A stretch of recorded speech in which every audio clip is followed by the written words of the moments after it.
Imagine lying down at night, not with your heart racing or your thoughts spinning, but with a deep sense of peace.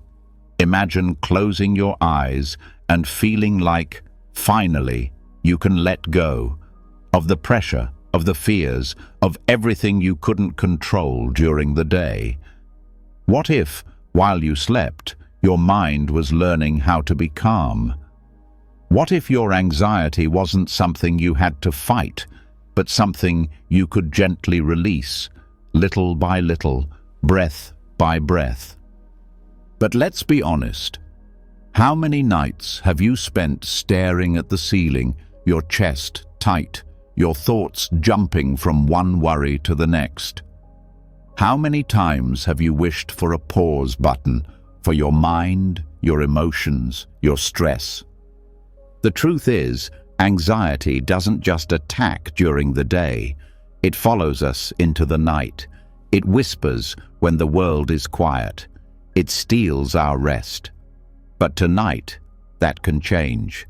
In this audio, you're going to experience over 3 hours of powerful Buddhist wisdom designed to help you let go of anxiety, not by force, but with understanding. These aren't just calming words. They are teachings that have helped millions find freedom, not just in their minds, but in their lives. And here's the best part. You don't need to do anything. Just listen. Let the words wash over you. Let the ancient teachings slowly rewire how you see your thoughts, your fear, and even yourself. So before we begin, make a simple promise to yourself. Say it silently, or if you can, write it in the comments. Tonight, I choose peace. I choose to heal. I am ready to let go.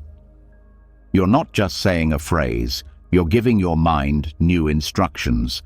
With repetition, that message goes deep. And when it goes deep, healing begins. So take a deep breath, settle in, and let the journey begin. This could be the most peaceful night you've had in a long time. Some nights, the weight in your chest doesn't feel like fear. It feels like confusion, like your own thoughts have turned against you and you don't know which one to follow. Some thoughts feel urgent, some feel true, some are just noise, but they all pull you in different directions.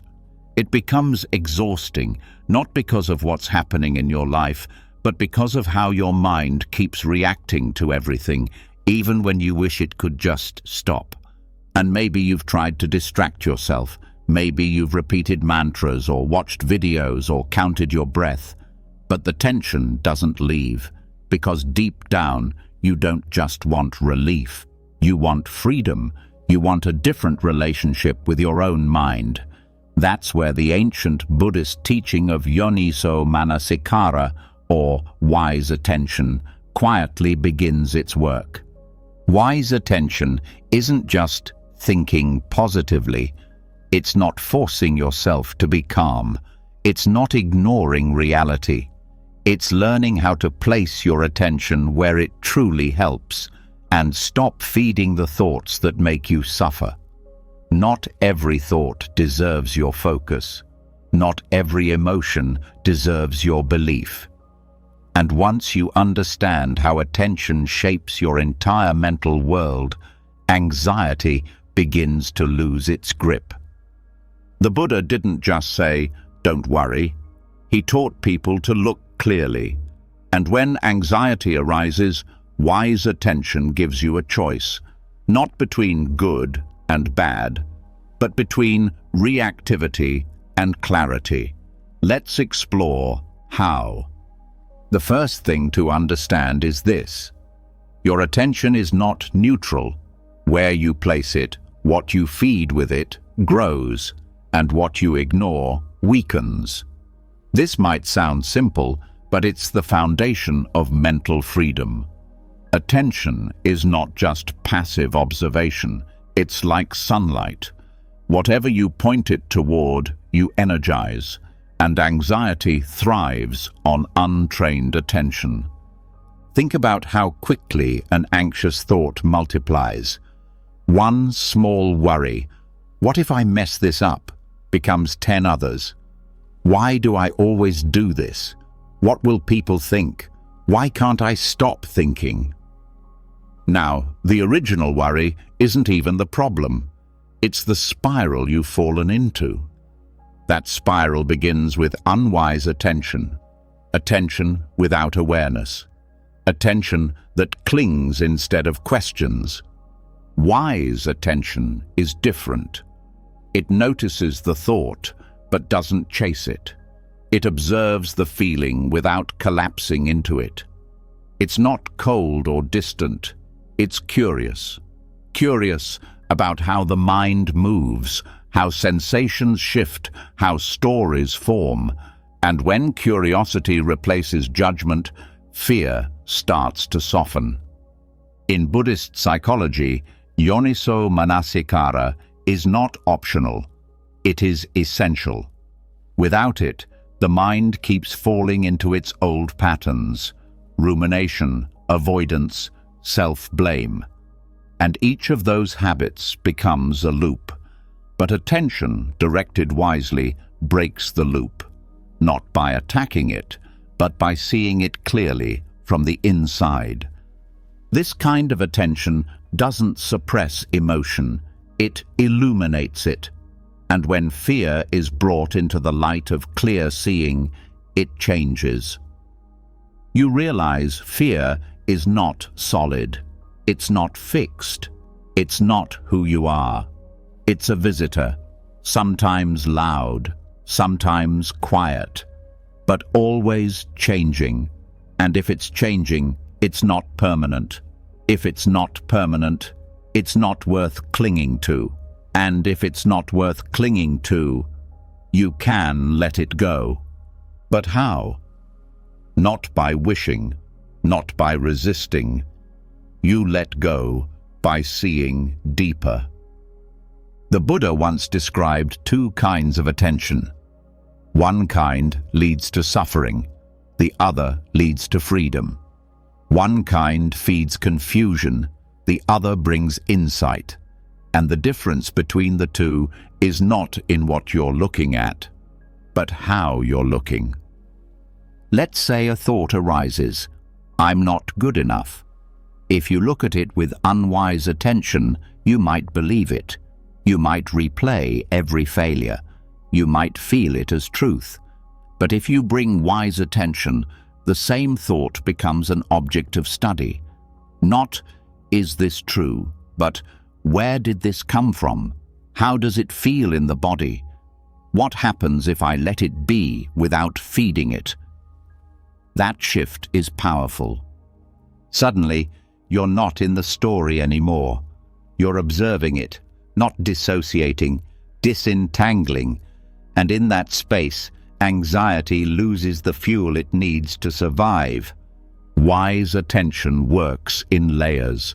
At first, it helps you interrupt reactive thoughts, but with practice, it begins to reveal the patterns underneath, the hidden assumptions, the old memories, the subtle fears that drive so much of your reactivity. You begin to notice how certain moods make certain thoughts seem more true, when really they're just louder. For example, anxiety often brings the illusion of urgency.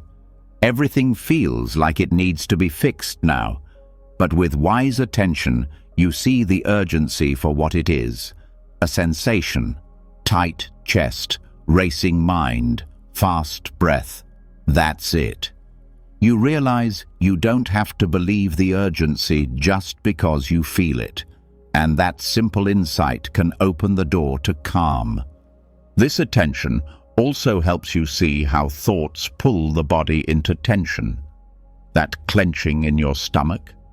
It didn't come from nowhere. It came from the story you were playing 5 seconds ago. And once you know that connection, story to tension, you can stop rehearsing stories that hurt you. You can choose to place your attention on something steady, something neutral, even something beautiful. That's not avoidance. That's wisdom. There's a phrase in the teachings, what one frequently thinks and ponders upon, that will become the inclination of the mind. This isn't just poetry, it's mechanics. Your brain literally rewires itself based on what you repeatedly focus on. That means every moment of wise attention is not wasted effort. It's building a different future. A future where anxiety is not your home, but a passing cloud. And what happens when you practice this over time?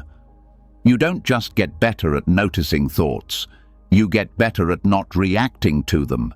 You learn to pause, you learn to let go. You start recognizing that not all thoughts need a response. You can watch the waves without jumping into every one, and that is freedom.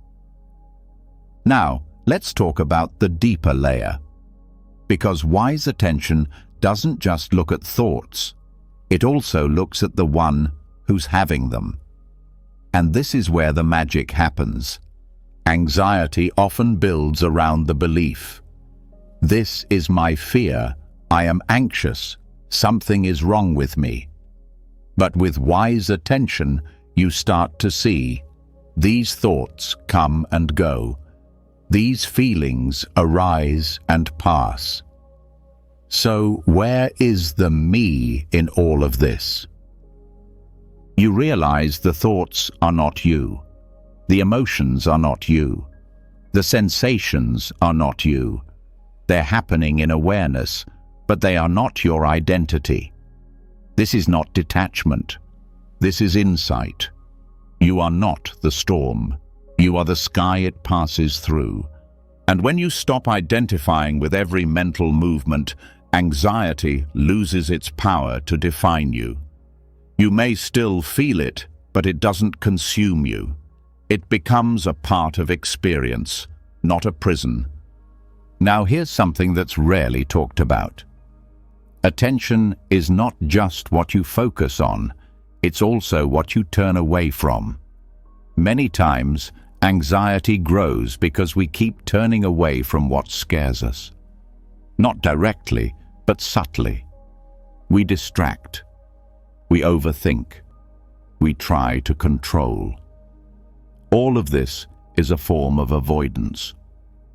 Wise attention turns back toward the fear, not aggressively, not harshly, but gently, with kindness, with patience. It says, "Let me see you, fear. Let me understand you." And in that willingness to look, the fear begins to dissolve. Because fear is often not what it seems. Sometimes it's just sadness that hasn't been heard. Sometimes it's a memory that never got to heal. Sometimes it's just energy, tight, buzzing, intense, but not dangerous. When you bring attention with gentleness, you start hearing what the anxiety has been trying to say beneath the noise. And often, what it's saying is this: I want to feel safe. And here's the good news. You can create that safety, not by controlling life, not by fixing every problem, but by training attention, by choosing to meet your experience with care. You learn to anchor yourself, not in perfect circumstances, but in present awareness. Some nights, that might mean just staying with the breath, not to escape, but to stabilize. Other nights, it might mean placing your hand on your heart and saying, I see you, I'm here with you. That is wise attention too. It's not always about insight. Sometimes it's about kindness. Because wise attention is not cold analysis. It's loving clarity. It sees through illusion without rejecting the one who's caught in it. And that kind of seeing, it heals, quietly, slowly, but deeply. So tonight, as your mind starts to settle, let yourself trust that the way you look matters, that how you relate to your inner world changes what grows there. Let go of the fight. Let go of the story and return to this moment. Not to fix it, but to see it. Not to chase peace, but to rest in awareness. Because right now, in this quiet space, you're not broken, you're not lost. You're learning to see differently. And sometimes, that's all it takes to begin again. And yet, even when we begin to see clearly, even when we learn to place our attention wisely and soften the grip of anxious thinking, something deeper can still stir quietly beneath the surface. A doubt, a weight, a question that keeps returning in new forms. Why is this happening to me? What did I do wrong? Am I being punished for something? This layer of anxiety isn't about the present moment. It's about meaning. It's about cause and effect. And when that understanding is twisted or misunderstood, suffering grows quietly in the shadows. Many people carry a hidden belief that every painful experience in their life is the result of some mistake they made, perhaps in this life, perhaps in some past one. They may not say it aloud, but it shows in how they treat themselves, in the shame they carry, in the guilt they hide, in the sense that life is some kind of moral scoreboard. This misunderstanding of karma or karma is not only common, it's harmful, because when we don't understand the truth of cause and effect properly, it doesn't just confuse us. It turns our own suffering into a story of personal failure. Karma in the Buddhist teaching is often misunderstood as some kind of divine punishment or cosmic reward system. But that is not what the Buddha taught. Karma is not fate. Karma is not judgment. It is cause and effect. It is action and result.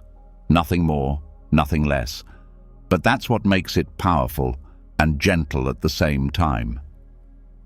When you act with intention, you plant a seed. That seed may grow quickly or slowly, or not at all if conditions don't support it. But it's not personal. It's natural. Just as planting a mango seed doesn't guarantee you'll eat mangoes next week. Actions take time to ripen, and many other conditions affect the result.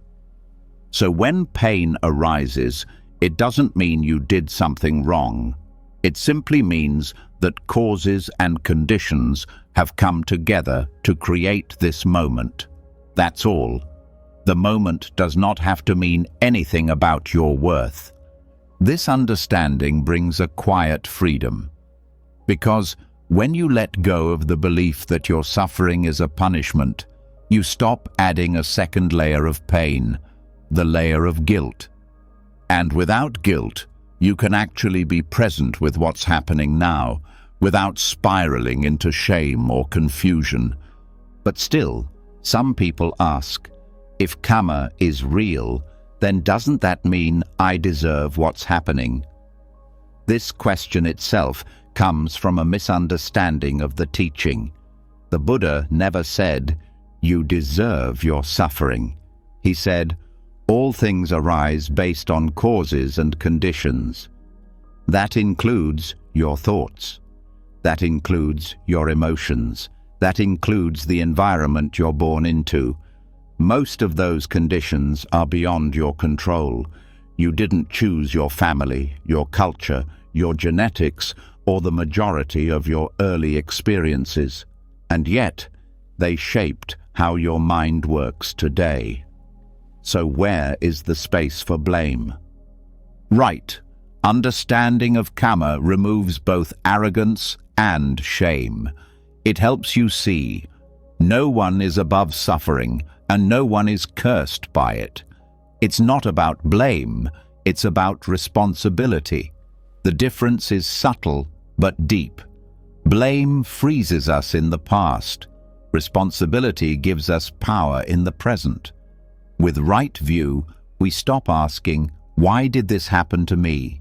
and we start asking, what can I learn from this? How do I move forward skillfully from here? And that's what the Buddha was pointing to all along. Not a system of rewards and punishments, but a law of natural unfolding. When we think in terms of, I must have done something bad, we reduce this vast, interdependent life to a small, self-centered narrative. But wise reflection opens the view. Maybe this pain is not here because you failed. Maybe it's here because the conditions for it came together. And now, your choice is how to meet it. This turns anxiety from something to fear into something to understand. Instead of spinning in thoughts like, will this keep happening? Or, is the universe against me? You come back to simplicity. This moment is the fruit of past causes.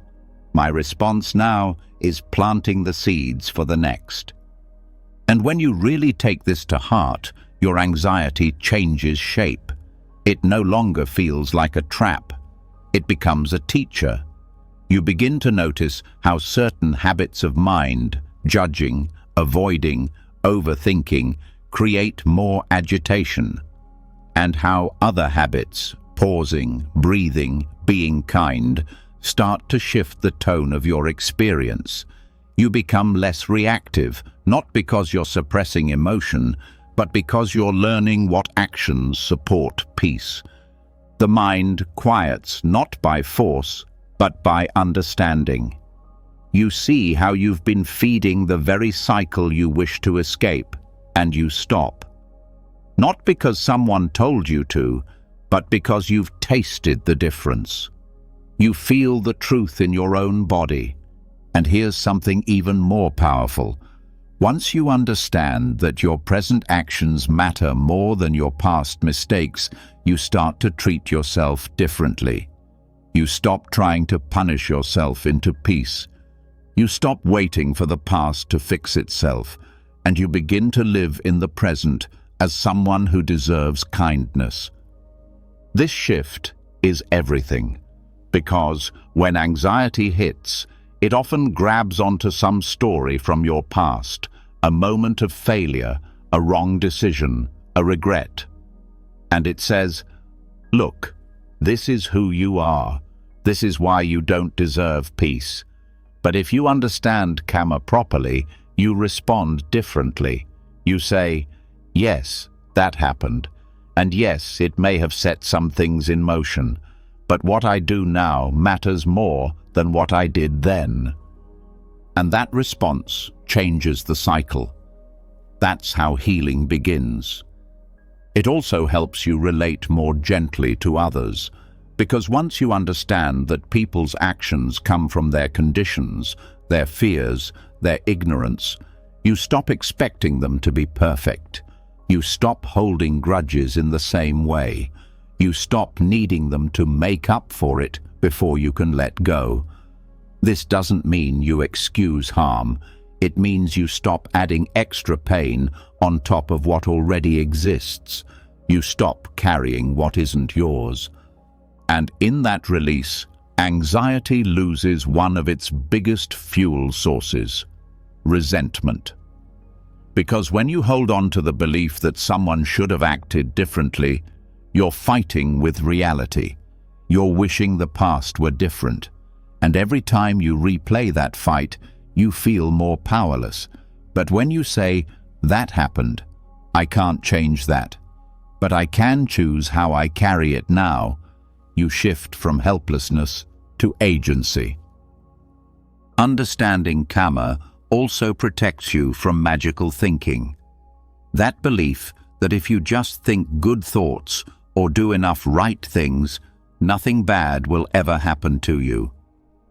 That belief creates more anxiety, not less, because when something painful does happen, you feel like you failed. But life isn't a vending machine.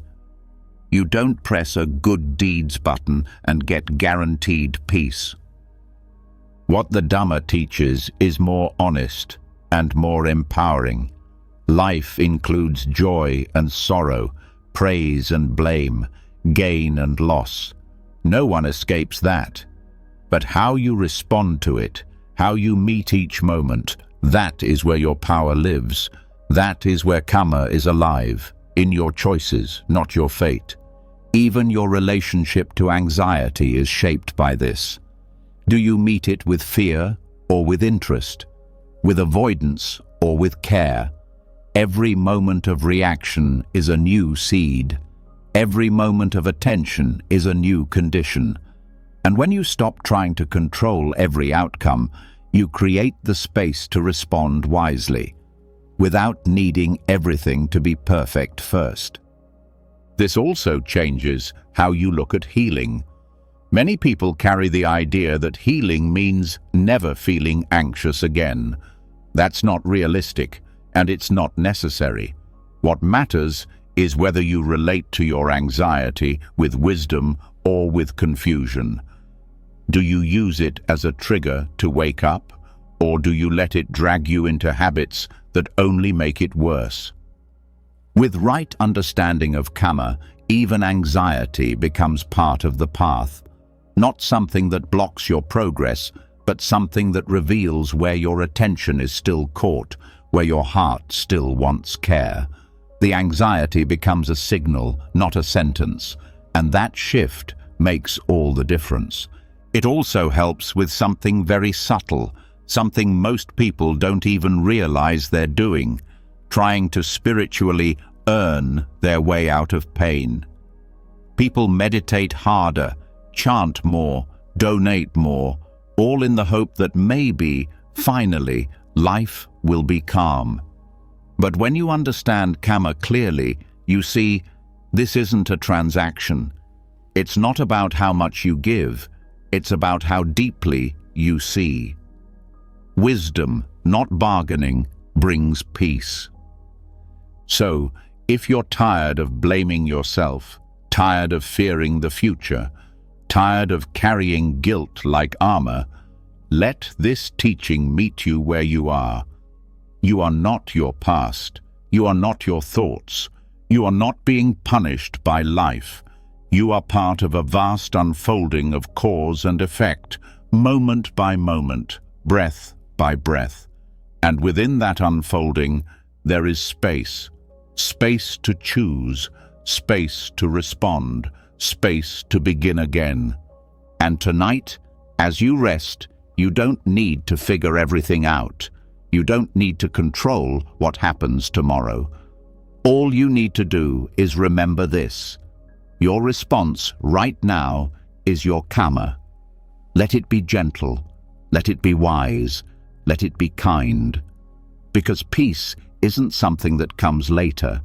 It's something that begins when you stop running, stop judging, and start living this very moment with understanding. Even after we let go of guilt and understand that we're not being punished by life, a different kind of question starts to rise. Not, why is this happening to me? But, how is this happening at all? What is it that takes a neutral moment and turns it into fear? What starts that heavy feeling in the chest, that spiral in the mind, that sudden need to escape, even when nothing outside has actually changed? There's a deeper mechanism at work, subtle, fast, and almost invisible unless you know where to look. But when you begin to see it clearly, the grip of anxiety starts to loosen, not because the feeling disappears, but because the chain that gives birth to it gets interrupted. This is what the Buddha revealed in the teaching of dependent origination, or Paticca Samuppada, one of the most profound yet practical teachings in the entire Dhamma. This teaching isn't a theory or belief system. It's a way to see the exact steps by which suffering, including anxiety, comes into being. And even more importantly, it shows how to stop it from taking over. Anxiety doesn't appear out of nowhere. It's not dropped onto us from some mysterious place. It unfolds. It builds. It's conditioned. Like a fire, it needs fuel. And if we can understand what keeps feeding it, we can learn how to stop throwing in more wood, even when the fire is already burning. The Buddha laid out a clear sequence of conditions, 12 links, each one giving rise to the next. This isn't something abstract. It's a description of your experience, moment to moment. Let's start at the beginning. The first condition is ignorance, not knowing, not in the academic sense, but in the experiential sense, not seeing reality clearly. This means not understanding how the mind works, how thoughts form, how emotions arise, how everything is impermanent and not self. When this kind of ignorance is present, the rest of the chain unfolds automatically. From ignorance comes volitional formations, habits, tendencies, mental reactions. These are the patterns your mind has learned over years. For example, if you grew up in an unpredictable environment, your mind might have developed a habit of always scanning for danger. That scanning becomes automatic. It's a formation. It's not wrong. It's just conditioned by past experience. Then comes consciousness, the awareness that gets shaped by those patterns. You don't just see the world, you see it through the lens of those formations. That's why two people can be in the same situation, but only one feels anxious. It's not the situation. It's how consciousness is formed. Next, this consciousness meets name and form, the mental and physical experience, body and mind, thoughts and sensations. You begin to feel that rising tension in your stomach, that unease in your chest, those background thoughts starting to stir. Then comes the 6 sense bases: sight, sound, smell, taste, touch, and mind. Yes, the mind is considered a sense in Buddhism. It receives thoughts the way the eyes receive light. The moment you think something like, "I don't feel safe," that's the mental sense in action. Once a sense base is active, contact happens. Your mind touches an object, whether it's a sound, a thought, a memory. And the moment contact happens, feeling arises, not emotions. This means the feeling tone, pleasant, unpleasant, or neutral. That slight discomfort, that tightness, that's the early signal. It hasn't become anxiety yet, but it's moving in that direction. And now comes the turning point: craving. If the feeling is unpleasant, the mind wants it to go away. If it's pleasant, the mind wants it to stay. This is the root of the chain, the wanting. Wanting something to be different from how it is. In anxiety, this usually shows up as, "I need to fix this now," or "I can't feel this," or "something is wrong." That grasping response adds fuel. Next comes clinging, holding on tightly. Not just craving relief, but becoming mentally stuck. Obsessing, repeating the story, believing the thoughts. This is where anxiety stops being a wave and starts becoming a storm. The mind attaches. It no longer watches the feeling. It becomes the feeling. From clinging, becoming arises. You start becoming a version of yourself that is anxious. Not just, "I feel fear," but "I am afraid. I am not okay." The identity locks in. This is where the self begins to feel fragile, unsafe, threatened. And that leads to birth. Not literal birth, but the birth of the full anxious state. Now, it's no longer a small wave in the mind. It's a full emotional reaction. The heart is pounding. The thoughts are racing. The body is bracing. A whole inner world has been created, and it feels real. But even that isn't the end. From birth comes aging and death, which means decline, fear of loss, fear of things falling apart. You feel the dread that this moment will stay forever, or that it's a sign of something worse to come. That sense of doom, that's the final link in the chain of suffering. This is how anxiety builds, not in one jump, but in small, interlocking steps.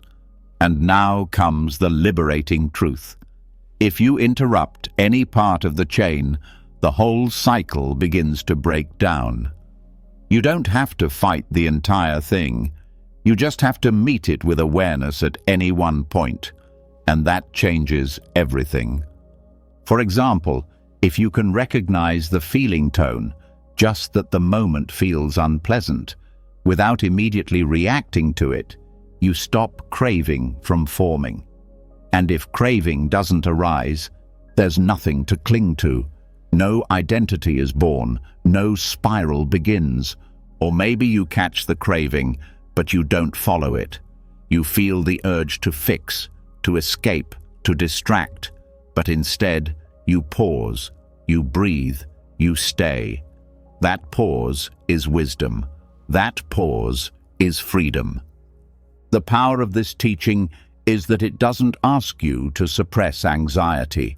It invites you to understand it. And in understanding, there's space. Space to choose differently. Space to respond with wisdom instead of habit. This also reveals something very beautiful. Anxiety is not personal. It's not a character flaw. It's not a sign of failure. It's a process, a natural, conditioned unfolding. And processes can be unlearned, step by step. When you start to observe this chain in real time, you'll notice just how quickly it happens. A tiny discomfort can trigger a wave of mental construction. But the more you see it, the more you can step back and say, ah, there it is. Contact, feeling, craving, clinging. I see you. And that seeing itself is what begins to dissolve the power it has over you. Eventually, you start to intervene earlier in the chain. You notice the bodily sensations before they turn into thoughts. You notice the tone of a thought before you believe it. And you start to bring in new habits, curiosity instead of fear, patience instead of urgency, softness instead of control. And maybe most importantly, you begin to trust that your mind is trainable.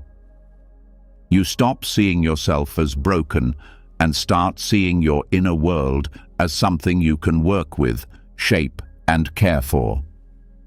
You develop confidence in your own capacity to respond wisely, not because you always feel calm, but because you've seen clearly what anxiety is made of. This also helps with another common struggle, the fear that anxiety will never go away. When you don't understand the process, anxiety feels like a permanent identity. But when you see it as dependent origination, you realize this is just a chain, and every link in that chain is impermanent, changing, breakable. You stop asking, how do I get rid of anxiety forever? And start asking, where in this process can I bring clarity right now? That's a question rooted in power, not fantasy. And the more you practice, the more your system starts to reorganize. Not because you force it, but because old patterns that once went unnoticed now have a light shining on them. You might still feel the ripple of anxiety, but you no longer build a house in it. You let it pass. You let it go, not by ignoring it, but by not constructing it further. This is how the teachings protect us, not by making life perfect, but by helping us stop creating more pain on top of what already arises. And so, as you rest, even if thoughts continue, even if feelings stir, know this: you are not caught in a trap. You are simply watching a process. You don't have to fear it. You just have to know how it works. And with each moment of clear seeing, you take one link out of the chain, one moment of freedom, one breath of space, one step toward peace. Sometimes what wears you down isn't loud. It isn't the kind of fear that hits you all at once. It's the background noise, the heaviness that never really lifts, the unease you can't name, the tension you carry without knowing when it started. It's waking up already tired. It's feeling like you're always on, even when nothing is happening. This is the kind of suffering that doesn't scream, it hums beneath the surface. And it's the kind of anxiety that is hardest to see because it feels so normal. After learning how anxiety arises through causes and conditions, there's still one part of the puzzle left to uncover. What's silently feeding the system even when everything seems fine on the outside? That's where the understanding of sankhara dukkha comes in, what the Buddha called the suffering of conditioned formations. This is the most subtle form of dukkha, and it's often the most overlooked. To understand sankhara dukkha, we have to go back to the concept of sankharas, which are mental formations, patterns, reactions, habits, and constructions in the mind. They include thoughts, intentions, emotions, memories, beliefs. Some are obvious, like anger or fear. Others are invisible unless you know how to look. But whether loud or quiet, sankharas shape how we feel and how we perceive every moment of life. When we experience chronic anxiety that doesn't seem to have a cause, often what we're actually feeling is the effect of unexamined, layered mental formations. These formations are like background apps running in your mind, small on their own, but draining when they all pile up together. You don't notice them directly, you just feel their weight. Every time you assume something bad will happen, every time you brace for judgment, every time you subtly criticize yourself in the background of your thoughts, that's a sankhara in action. And because they've been repeated for so long, they begin to feel like part of your personality. But they're not you. They're just mental habits that formed under specific conditions and then kept running. This is where mindfulness begins to do its deeper work, not just noticing thoughts, but noticing how they're built. Not just seeing anxiety, but seeing the patterns that quietly give rise to it before the emotion even starts. Sankharas are the scaffolding of your experience, and most of the time, they're shaping how you feel without your permission.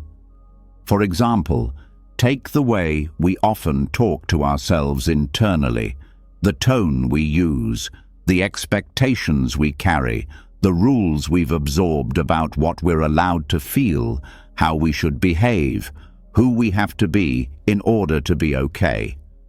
These aren't just ideas, they are sankharas, and they are shaping your body, your nervous system, and your emotional state every day. And here's the deeper truth. You don't have to be thinking anything clearly negative for these sankharas to create suffering. It's enough that the mind is constantly constructing experience through filters, through judgment, planning, control, comparison, resistance. Even neutral thoughts become heavy when they're pushed through layers of subtle tension. This is the engine behind that low-grade anxiety that never seems to go away. The mind, without noticing, keeps building reality out of assumptions, keeps narrating, keeps analyzing, keeps positioning the self as a thing that needs defending or improving. And all of this happens so fast, so quietly, that it becomes the baseline, until you begin to see it. And seeing it doesn't mean stopping it by force. You can't fight sankharas. You meet them with understanding. You learn to notice the effort behind the moment, the way your thoughts try to prepare you, the way your body stays slightly braced, the way your attention scans ahead even when there's no threat. All of this is the product of mental formations trying to protect you, often in ways that are no longer needed. For many people, this protection formed early. A child learns to predict, to stay ahead, to make sense of things, to avoid pain. The mind learns to build structures around those lessons. But years later, even when those strategies no longer serve, the sankharas continue. And because they were meant to help, they don't feel like a problem. They feel like survival. This is why understanding sankhara dukkha is so important in working with anxiety. You stop looking only at the spikes of fear and start seeing the steady pressure of construction. You begin to feel where the mind is constantly shaping reality and how tiring that really is. And slowly, you begin to disidentify from those mental movements, not in a cold or detached way, but with compassion. You see that the inner critic is just a formation. The worry loop is just a formation. The need to always be planning is just a formation, and none of these formations are fixed. They're patterns, which means they can change. This is the path of gentle dismantling, not destroying the mind, but unlearning the parts of it that cause unnecessary pain. You begin to sense when something is being added to the moment, some layer of commentary, some subtle push or pull, and you learn to soften that, to rest before the construction starts, to come back to simplicity. That simplicity is not emptiness, it's clarity.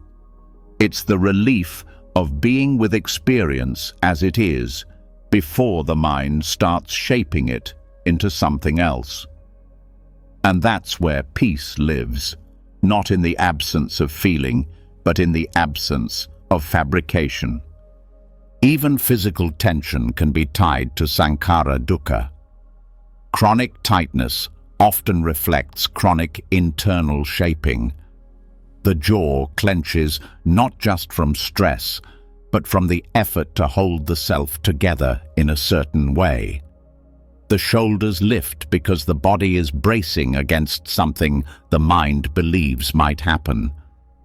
When you begin to relax the mental formations, the body starts to follow.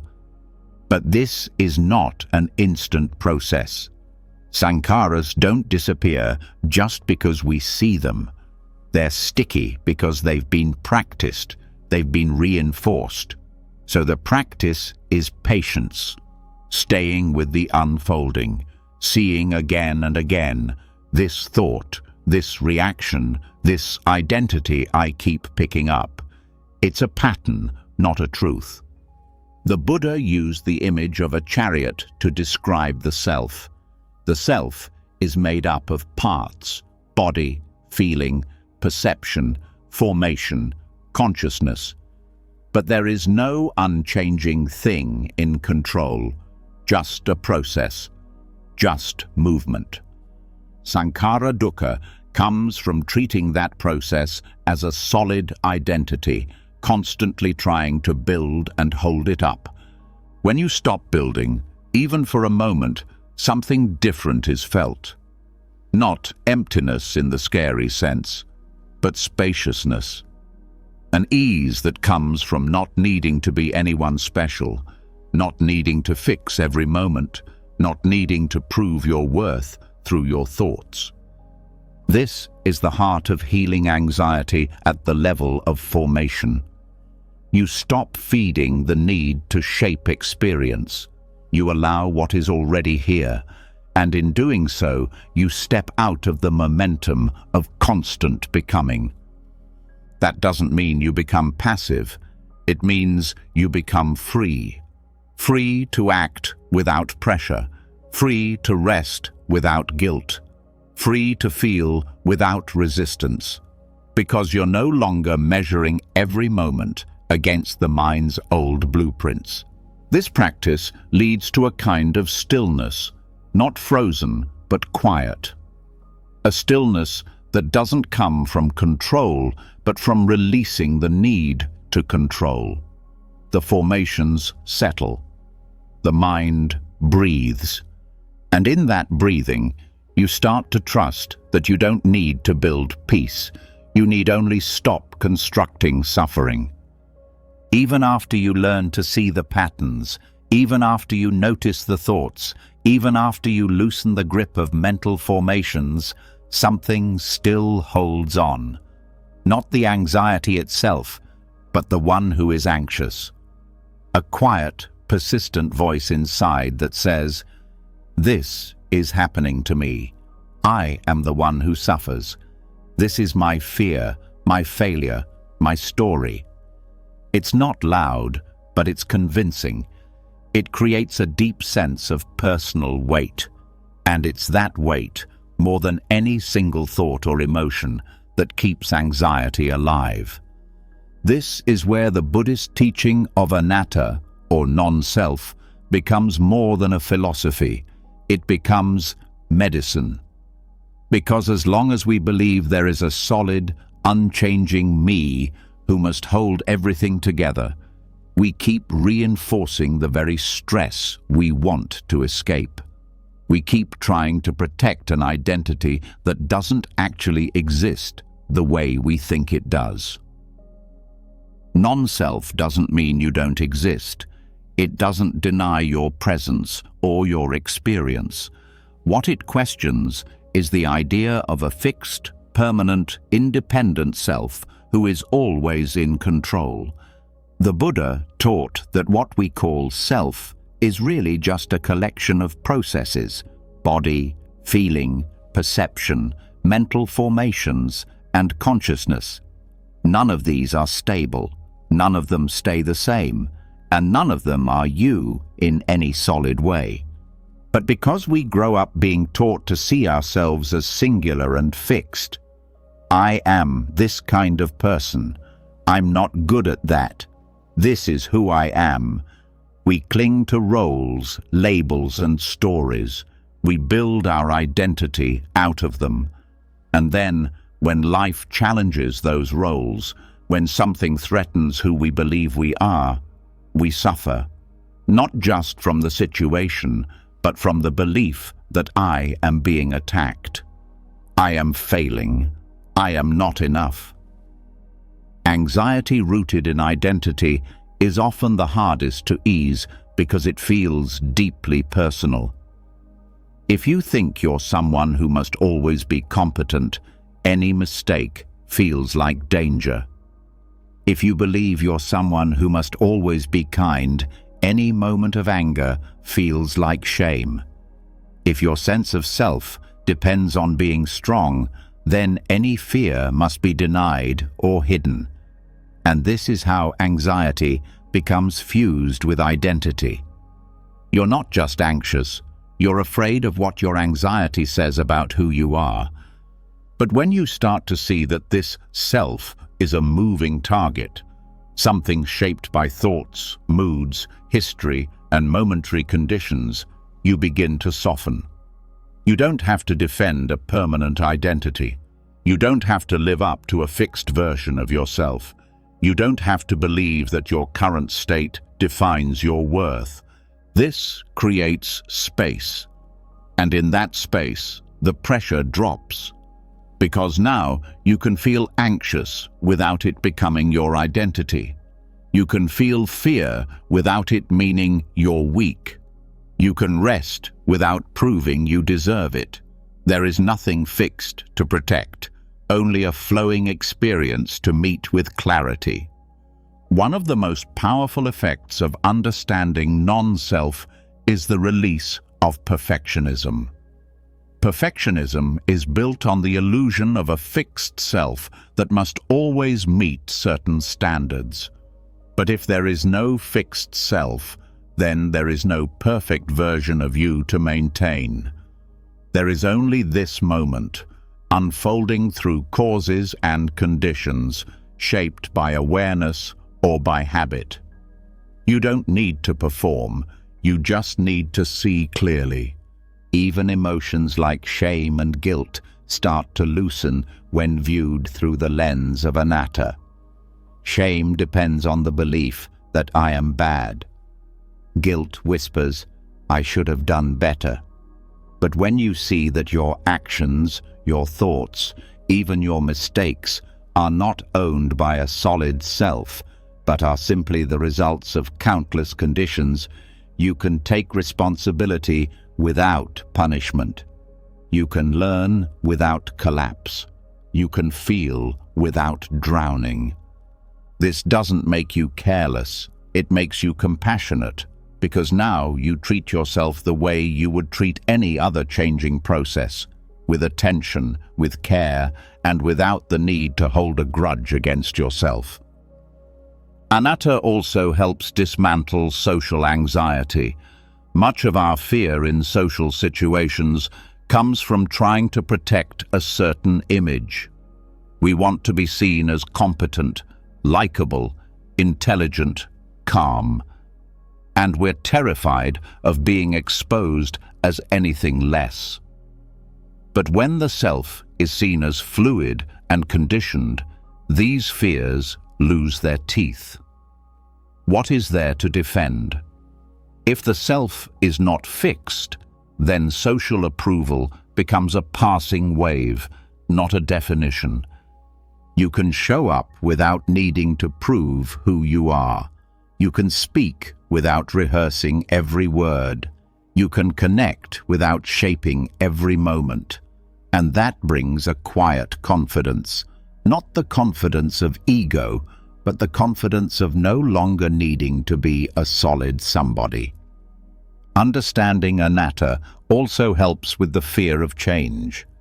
When we think there's a me that must stay in control, every shift in life feels threatening. Change means loss. Uncertainty means risk. But when the self is seen as part of the change itself, as something also moving, flexible, and empty of solidity, then change is no longer a threat to identity. It's just part of the process. You're not being undone, you're unfolding. Even the fear of death is softened by this understanding. What dies when there is no fixed self? The body returns to elements. The mind ceases activity, but the story of me ends only because it was never a fixed thing to begin with. This doesn't erase grief or sadness, but it releases the fear that your value depends on continuation. In daily life, practicing with anatta means watching how often you say I or mine in your mind. I can't handle this. My anxiety. This always happens to me. You start to catch the moment when ownership creeps in, and you question it, not to erase your experience, but to soften the grip. You shift from my suffering to suffering is present, from I am overwhelmed to overwhelm is arising. That shift may seem small, but it's a doorway to freedom, because the moment you stop personalizing pain, you stop multiplying it. You meet it as it is, without adding the burden of identity, and that changes the entire flavor of experience. Meditation on non-self can be deeply transformative when done gently. It's not about convincing yourself you don't exist. It's about turning your attention toward the processes that make up your experience and noticing how none of them can be held as me or mine in any stable way. Thoughts come and go, emotions shift, sensations change, perceptions vary. Even the sense of being a witness is a condition, subtle but not permanent. This seeing doesn't make you disappear, it makes you free. Because now you're not trapped in the stories the mind tells about you. You're not trapped in your worst moment or your proudest one. You're not reduced to your history, your diagnosis, or your self-image. You're something simpler, more open, and far less burdened. When anxiety comes again, and it will, it doesn't have to mean you've failed. It doesn't have to mean anything about you at all. It's just a wave, a formation, a passing moment in a mind that is capable of clear seeing. You don't have to fix it. You don't have to fight it. You can simply remember, this, too, is not self. And when you live from that place, you begin to walk through the world more lightly. You're no longer building an identity with every choice. You're no longer collapsing every mistake into a crisis of self-worth. You're no longer living inside a cage built out of stories. You're just here, breathing, responding, being. Not as a fixed someone, but as awareness meeting the moment. And in that awareness, anxiety loses the solid ground it needs to grow. This is not a quick fix. It's a quiet unfolding. But each time you loosen the grip of identity, something shifts. A little more space, a little more calm, a little more freedom to just be without needing to be someone.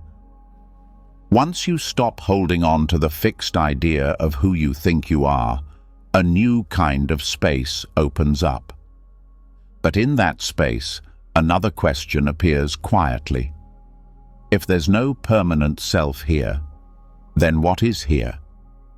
What is this experience we keep calling me, and why does it feel so real, especially when fear takes over? To answer that, the Buddha didn't point to an abstract theory. He offered a clear, practical way of seeing through the illusion, not by rejecting life, but by understanding it through the lens of what are known as the 5 aggregates. This teaching is not about philosophy. It's a tool, a way to break apart suffering and see what it's really made of. Because anxiety is not one solid thing.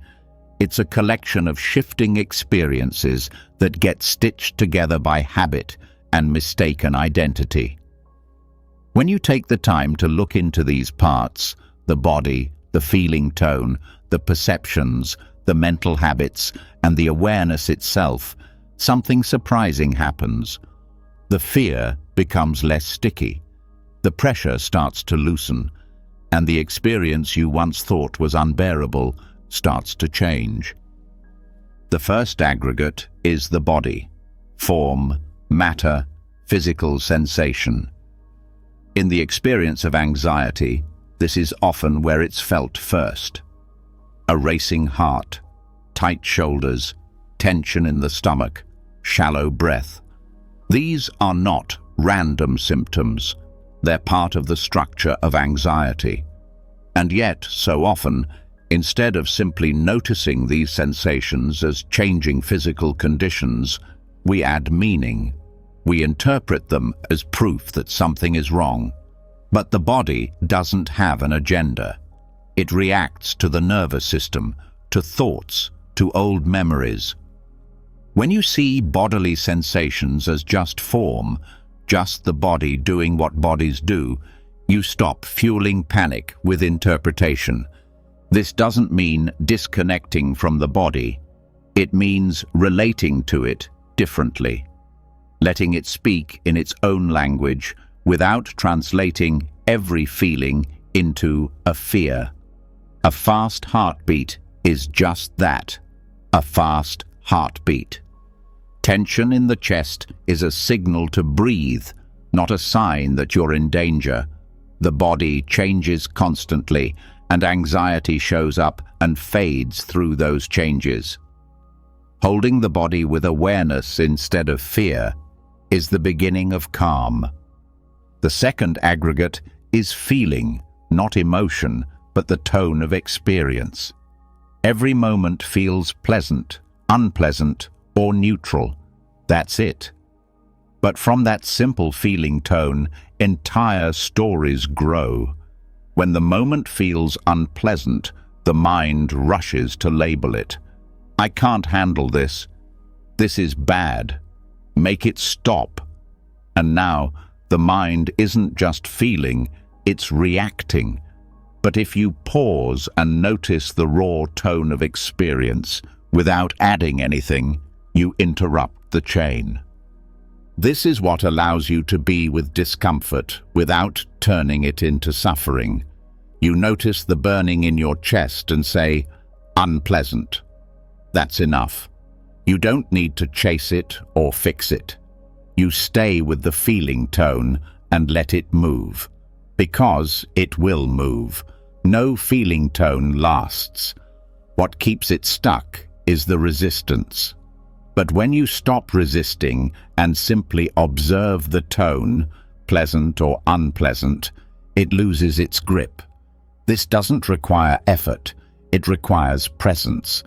The third aggregate is perception, the way the mind recognizes patterns and labels experience.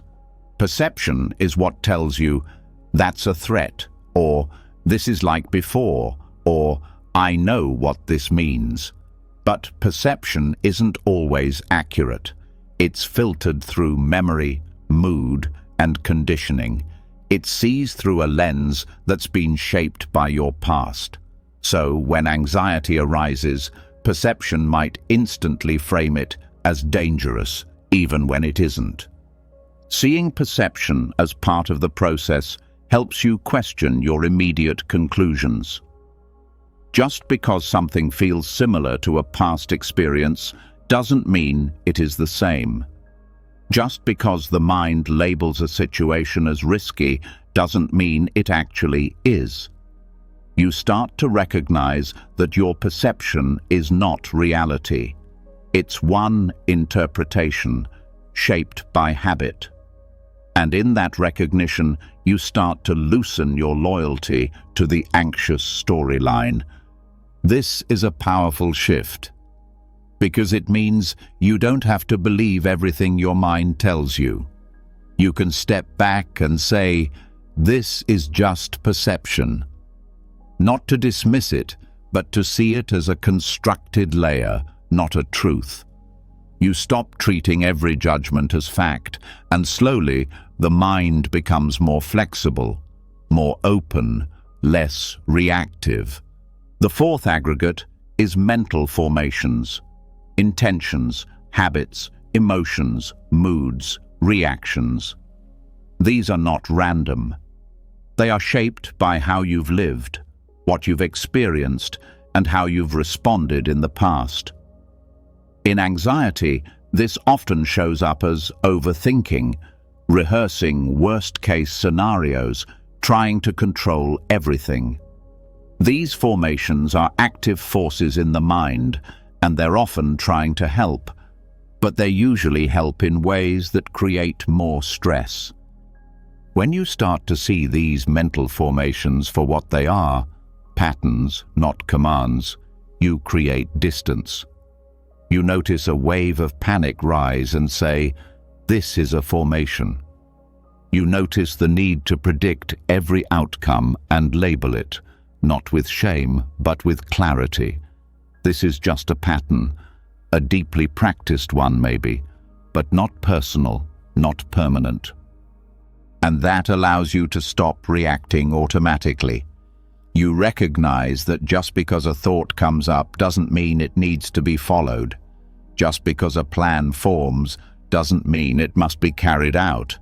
You start to choose your response, not be ruled by it. The mind becomes less chaotic because you stop fueling its momentum. The fifth aggregate is consciousness, the bare knowing, the awareness of what's happening. This might seem like the most neutral part, but it's also where subtle clinging can arise. We often hold on to awareness itself as a kind of hidden identity. I am the one who sees this. But even that sense of observer can be deconstructed. It's not you, it's just the knowing function. It's happening on its own, not controlled by a self. When you stop identifying with consciousness as something you own, you allow experience to flow more freely. You don't need to grasp at awareness or turn it into a position. You simply allow it to reflect what's arising, like a mirror. This is the deepest kind of letting go. You rest in knowing, without adding the burden of a knower. Working with the aggregates this way doesn't mean rejecting any part of yourself. It means understanding the parts so well that they no longer hold you captive.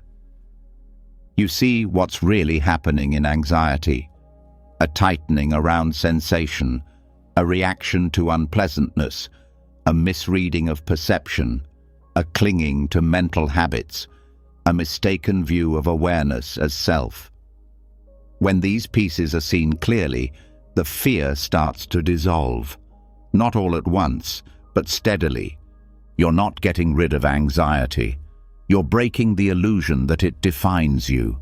You're seeing that what you called my fear is really just a combination of form, feeling, perception, formation, and consciousness.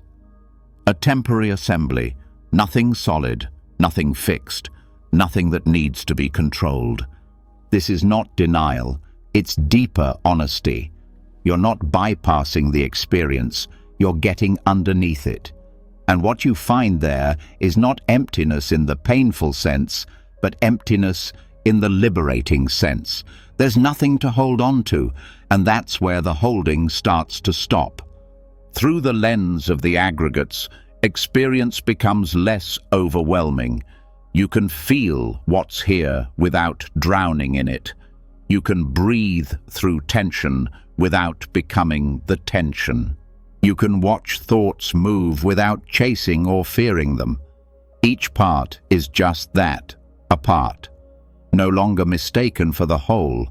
This is how the mind begins to quiet, not through suppression, not through distraction, but through understanding, deep, direct, moment-by-moment seeing. And as you stay with this way of looking, the ground under your anxiety starts to shift. You're no longer trying to fix every thought. You're no longer trying to escape every emotion. You're no longer carrying the burden of being someone who must always feel okay. You're just watching the pieces rise and fall with kindness, with steadiness, with no need to hold. And as that watching becomes more stable, a new clarity emerges, one that sees not only the aggregates, but also the way we relate to them. The beliefs we add, the ideals we hold, the rules we follow about who we should be. This is where the inner judge lives. And now we turn to that voice, the one that tries to keep us in line but ends up keeping us afraid. It's time to meet it with understanding, not to silence it, but to free ourselves from its grip. Once the aggregates are seen clearly, once you begin to understand the building blocks of experience and stop clinging to them, there's a natural lightness that arises. But for many, that lightness doesn't last. Because even when you know the fear is not who you are, even when you know thoughts are just patterns, something else rises quietly to take their place. A whisper in the back of the mind, a voice that says, "You should have known better. You should be past this by now. You're not doing enough." This is the inner judge, and it is one of the most persistent causes of anxiety. It doesn't scream like fear. It doesn't flood like panic.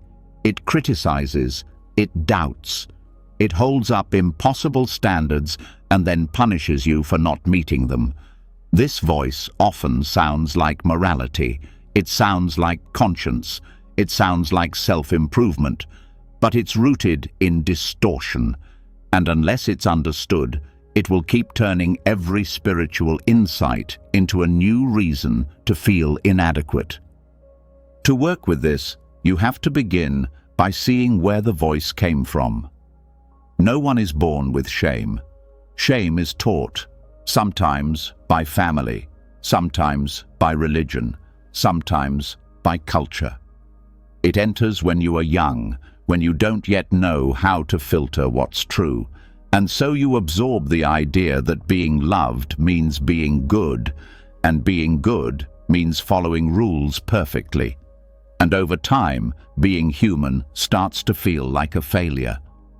Anxiety feeds on this kind of thinking. It attaches to your sense of right and wrong. It tells you that every mistake is proof of your unworthiness, that if you're not constantly doing the right thing, thinking the right way, being the right kind of person, you're failing. The pressure never ends, and eventually you stop trying to be free. You start trying to be perfect. This is where Buddhist ethics offers a different path. Morality in the Dhamma is not about obeying rules out of fear. It's about living in a way that supports inner peace. Right view on morality starts with compassion, not control. It's not about proving your worth. It's about creating conditions that lead to clarity and calm. That means your mistakes are not sins. They are causes with effects. If you speak harshly, it creates tension. If you act dishonestly, it creates confusion. But this is not punishment. It's simply the way things unfold.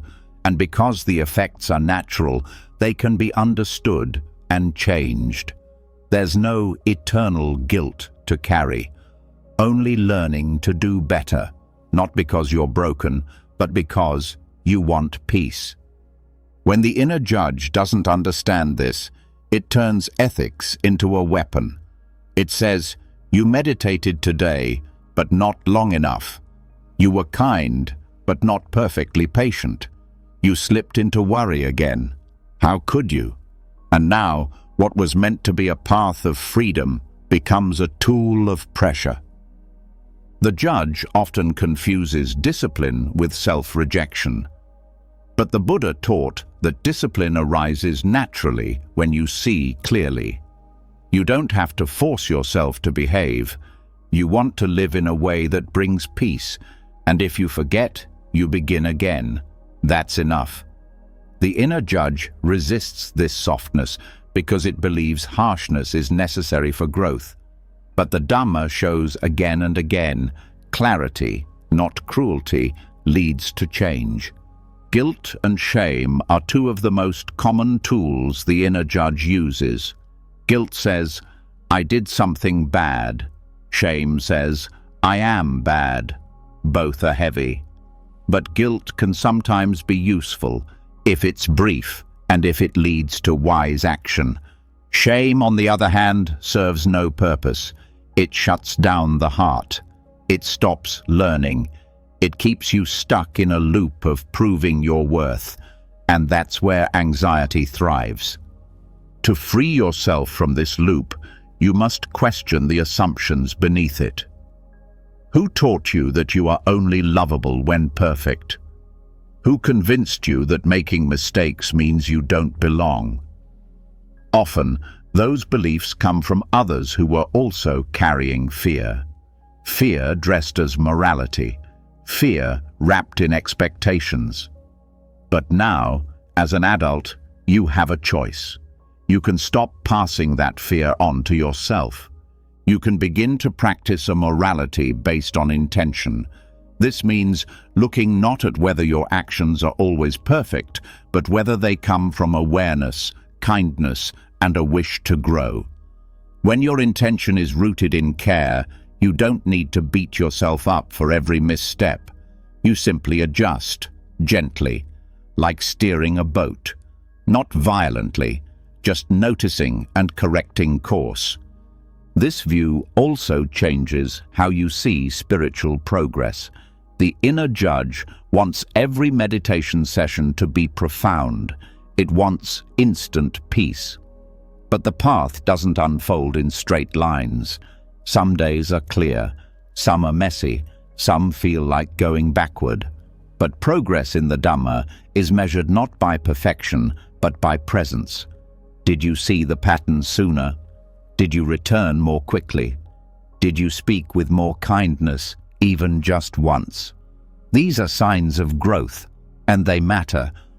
Letting go of the inner judge doesn't mean losing all structure. It means replacing pressure with integrity. You still keep precepts, you still reflect on your actions, but you do it with wisdom, not fear, with self-respect, not self-rejection. You recognize that living ethically is not a burden, it's a gift to your future self. This clarity is especially important when you're dealing with long-term anxiety, because chronic fear often comes with a long list of shoulds. I should be better by now. I shouldn't feel this way. I should know what to do. And each of those beliefs adds tension. You're not just anxious, you're anxious about being anxious. And the judge is right there, feeding the fire. When you meet the inner judge with mindfulness, you start to disarm it. You hear the voice, but you don't believe it. You say, "Thank you, but I don't need that right now." You see the harsh thought as a conditioned reaction, not a truth. And you begin to replace it with a wiser voice, a voice that knows the difference between being responsible and being ruthless. This voice says, "You're learning, you're growing, you're allowed to rest." It doesn't excuse harmful actions, but it understands that growth takes time, that learning involves mistakes, that peace can't be forced. This voice becomes your inner teacher, not soft because it's weak, but soft because it's clear. And as this new voice becomes stronger, you begin to relate differently to others too. The perfectionism that once made you judge yourself also made you critical of others. You expected them to meet impossible standards because you expected the same of yourself. But now, as you offer yourself more compassion, you begin to offer it to them too. This shifts your whole emotional landscape. You're no longer bracing for criticism. You're no longer trying to prove your worth. You're no longer trapped in a loop of moral panic. You're simply living, breathing, doing your best. And when you fall short, you get up. No drama, no judgment, just learning. Even the most difficult emotions begin to feel more workable. Because now you're not judging yourself for having them. You're meeting them as part of the human experience. You no longer think you're failing just because you feel overwhelmed. You no longer punish yourself for not having all the answers. You bring the same kindness to your inner world that you would offer to someone you truly love. And that's the key.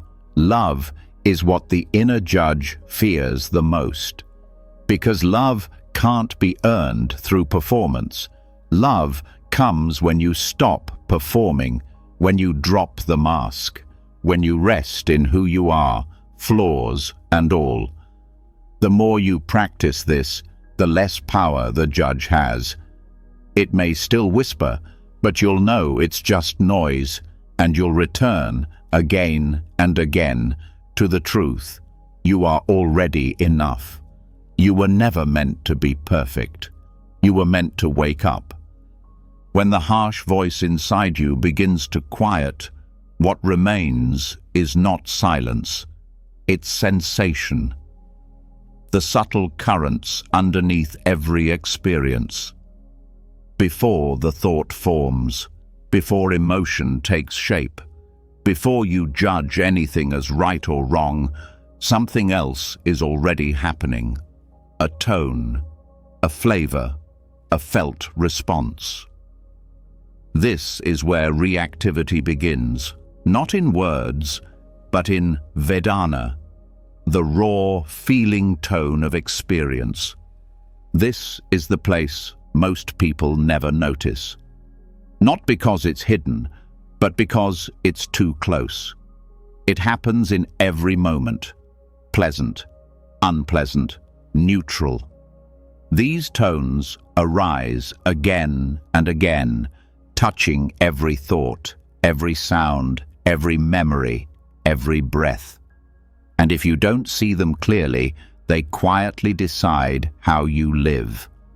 You get pulled toward the pleasant, pushed away from the unpleasant, and overlook the neutral entirely.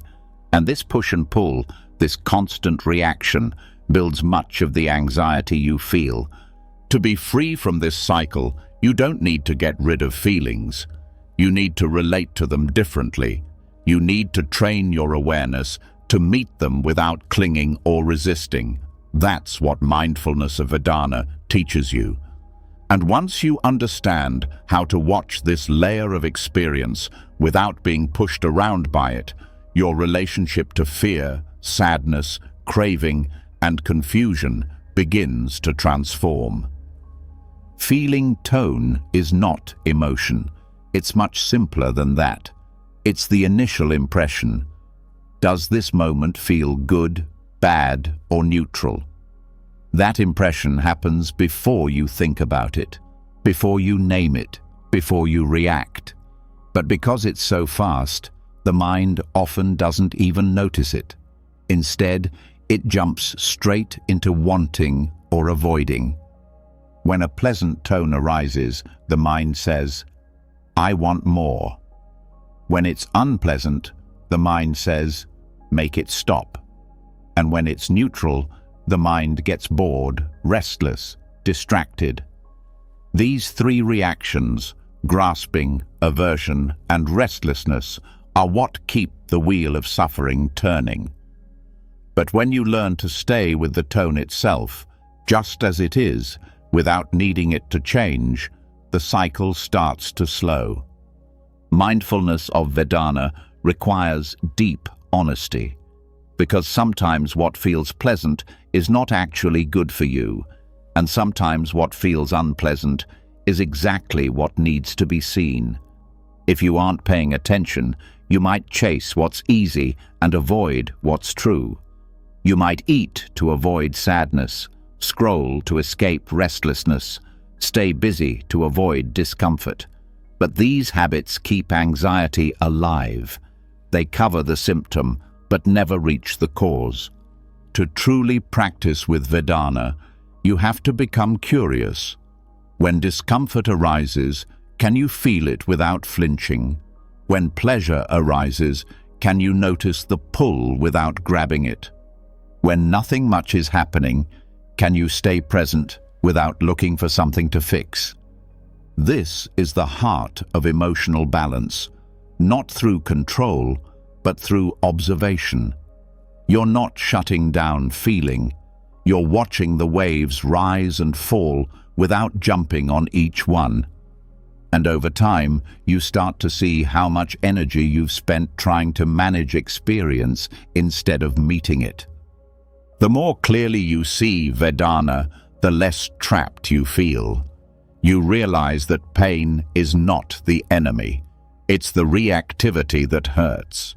The ache in your chest is unpleasant, but the thought, "This means something is wrong," is what creates panic.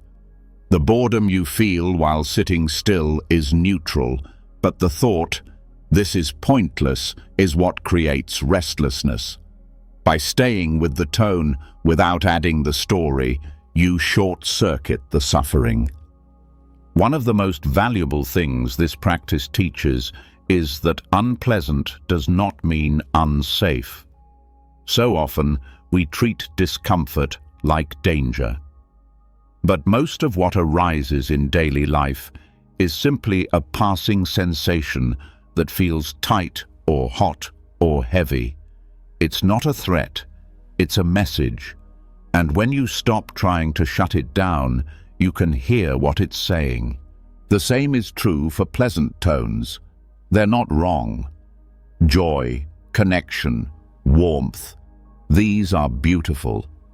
But when you cling to them, when you try to stretch them out or make them last, that grasping creates a new tension. You go from feeling happiness to fearing its loss.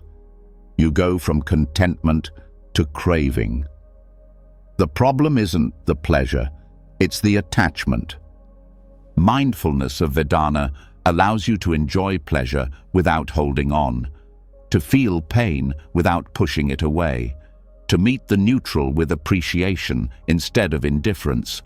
This doesn't make you numb, it makes you awake, because now you're no longer reacting to every stimulus, you're responding with wisdom. This practice also helps you see the deeper habits that drive anxiety. For example, you may notice that the moment you feel an unpleasant tone, your shoulders tighten, your breath shortens. The mind begins to prepare for a problem. But if you catch that first tone, you can interrupt the chain. You can say to yourself, this is just unpleasant. Not a crisis, not a failure, just sensation. And when you see that clearly, you don't need to defend or escape. This is especially powerful in relationships. You hear a certain tone in someone's voice, unpleasant. Instantly the mind moves. They're upset. I did something wrong. I need to explain. But if you can pause and feel the tone before the story starts, you have a choice. You can listen without reacting. You can respond instead of defend. You can stay connected, even when emotions rise. In this way, Vedana practice creates space between stimulus and reaction. That space is where freedom lives. You don't become passive, you become precise. You act from clarity, not compulsion. You speak from presence, not panic. And that presence is what transforms anxiety, not by removing intensity, but by shifting how you meet it. This practice is also deeply helpful for trauma healing, because trauma often leaves a nervous system that reacts quickly to any unpleasant tone. A sound, a look, a memory can feel unbearable even when there's no danger. But when you learn to feel the tone as tone, before it becomes a story, you begin to rebuild trust with your body. You start to realize that you can stay present, even when the sensations are sharp. That trust is everything.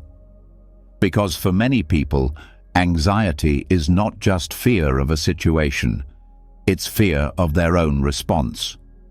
Fear of being overwhelmed, fear of what might happen if they really feel.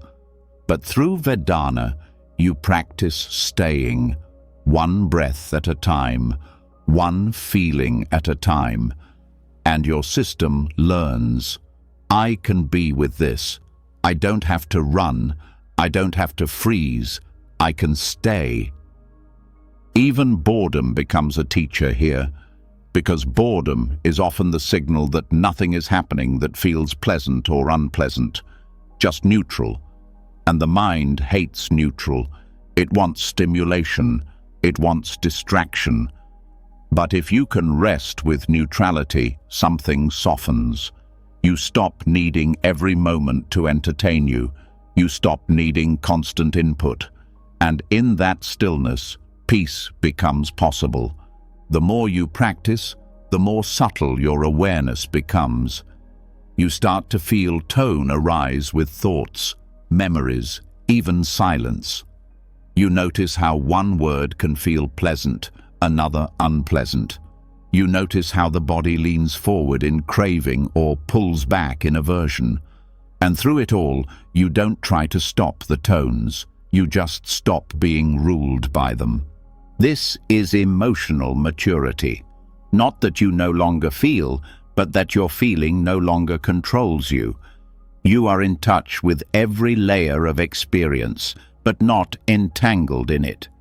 And this is what makes deep peace possible. Not avoidance, but intimacy without fear. You begin to see that your true stability doesn't come from having only pleasant experiences. It comes from meeting all experiences with presence, from being so grounded in awareness that no tone can shake you loose. Not because you're numb, but because you're free. And with that freedom comes compassion. Because when you know how hard it is to be with unpleasant tones, you understand what others are going through. You become more patient, less reactive, more willing to hold space, not just for yourself, but for those around you. This is not a small shift. It changes how you live. You no longer chase every pleasant moment. You no longer run from discomfort. You no longer sleepwalk through neutral days. You begin to live fully, openly, with nothing to avoid and nothing to control. The more clearly you learn to observe the feeling tones of your experience, pleasant, unpleasant, or neutral, the more obvious it becomes that suffering doesn't come from the sensations themselves. It comes from the tension we carry around them. That tension doesn't always come from belief or memory. Often it's stored in the body itself, not as trauma alone, but as rigidity, holding, bracing. The body forgets how to be soft, how to be fluid, how to move with the present moment instead of resisting it. And without realizing it, we begin to live as if we are locked in place, not physically, but psychologically.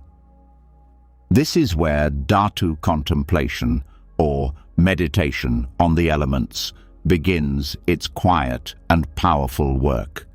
There's something grounding about returning to what is most basic. Before there were names for emotions or thoughts or identities, there was simply form, the body, the breath, the felt sense of being alive. When you contemplate the elements, you are not escaping into abstract philosophy. You are returning to the most direct physical experience of life. Earth, water, fire, air, space. These are not symbolic. They are qualities you can feel. And when you train the mind to recognize them clearly, what seemed solid and overwhelming begins to feel workable. Anxiety loses its edge, not because it disappears, but because it is seen as movement, not as a personal failure. Start with the earth element. This is the sensation of structure, density, heaviness. When you feel weighed down by emotion, when your chest feels like it's caving in, or your limbs feel heavy, this is not just a metaphor. It's earth element expressing itself through the body. You can place your awareness on the contact between your body and the ground, the pressure of your feet, the stability of your spine. Let your mind rest there without trying to change anything. You begin to sense a kind of quiet strength. Earth doesn't rush, it doesn't explain itself, it just supports. Let the mind borrow some of that stability. When fear begins to rise, return to what holds you, not your ideas, but the ground beneath you. Let that be enough. Then bring attention to the water element. This is the quality of cohesion, softness, fluidity. It expresses itself in the way your body holds moisture, in the flow of blood, in the tears you resist or release. Emotion often moves like water. It swells, spills, recedes.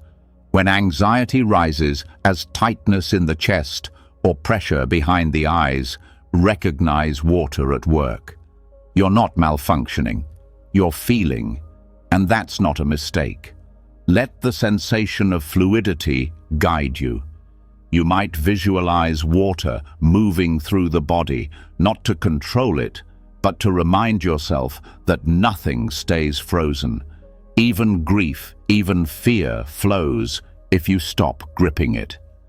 The fire element shows up in heat, energy, transformation. It can be warmth from within or sharp flashes of heat that often accompany panic or anger. Many people experience anxiety as burning, heat in the face, neck, or stomach. Fire is not aggression, though it can express itself that way when unbalanced. In its balanced form, fire is presence, alertness, passion. It helps digest food, ideas, emotions. When you recognize fire in your experience, don't try to put it out. Let it be felt. Let it rise and fall like a flame. Fire transforms without needing to be fixed. When you stop fearing heat, you stop fearing intensity. Air is the quality of motion, lightness, movement. It's found in the breath, but also in the buzzing feeling in the limbs or the shakiness in the hands. It's the flutter in the chest that doesn't stop. It's the fidgeting you can't explain. When anxiety takes the form of restlessness, air is active. But instead of seeing this as a problem, you can see it as the body's way of staying alert. Bring attention to the breath, not to control it, but to feel its rhythm. Long or short, smooth or jagged, the breath is always a mirror. When you observe it with care, it often begins to regulate itself. But even if it doesn't, your willingness to stay with it without panic teaches the body that movement is not danger. Then there is space. Space is not an object. It's the absence of obstruction. It's what allows all the other elements to be known. When you feel trapped in thought, closed in by fear, suffocated by experience, what's actually happening is a loss of space, not in your environment, but in your awareness. You forget there's room around the fear. You forget that between each breath, each sensation, there is openness. The practice of space is not visualizing an empty sky. It's recognizing the silence between words, the stillness between thoughts, the subtle wideness that holds everything you feel. When you rest in space, you stop needing to fix experience. You realize you don't have to push anything away. There's room for it all. Each element can be observed in stillness or in movement. You can sit quietly and scan the body, noting which element feels dominant. Or you can walk, clean, work, and notice. Where is earth now? What is water doing? Is fire present? How is air moving? Is there space to hold it? This reflection is not analytical. It's somatic. You are feeling, not thinking. And the more you practice, the more your experience of self begins to shift. What you used to call, "I am overwhelmed," becomes, "there is much air and fire." What once felt like, "I'm too sensitive," becomes, "water is active right now." You stop assigning moral meaning to physical reactions. You stop turning sensations into identities. This is what dissolves rigidity, not force, but recognition. You see that the body is not a solid object. It's a dynamic field of energies, constantly shifting, and so is the mind. This practice also creates a powerful doorway out of reactivity. When fear arises, instead of reacting to the story, you ask, what elements are present? You stay with the qualities. You notice the pressure, the warmth, the trembling, and slowly you train your system to trust that sensation is safe, that nothing needs to be denied or controlled.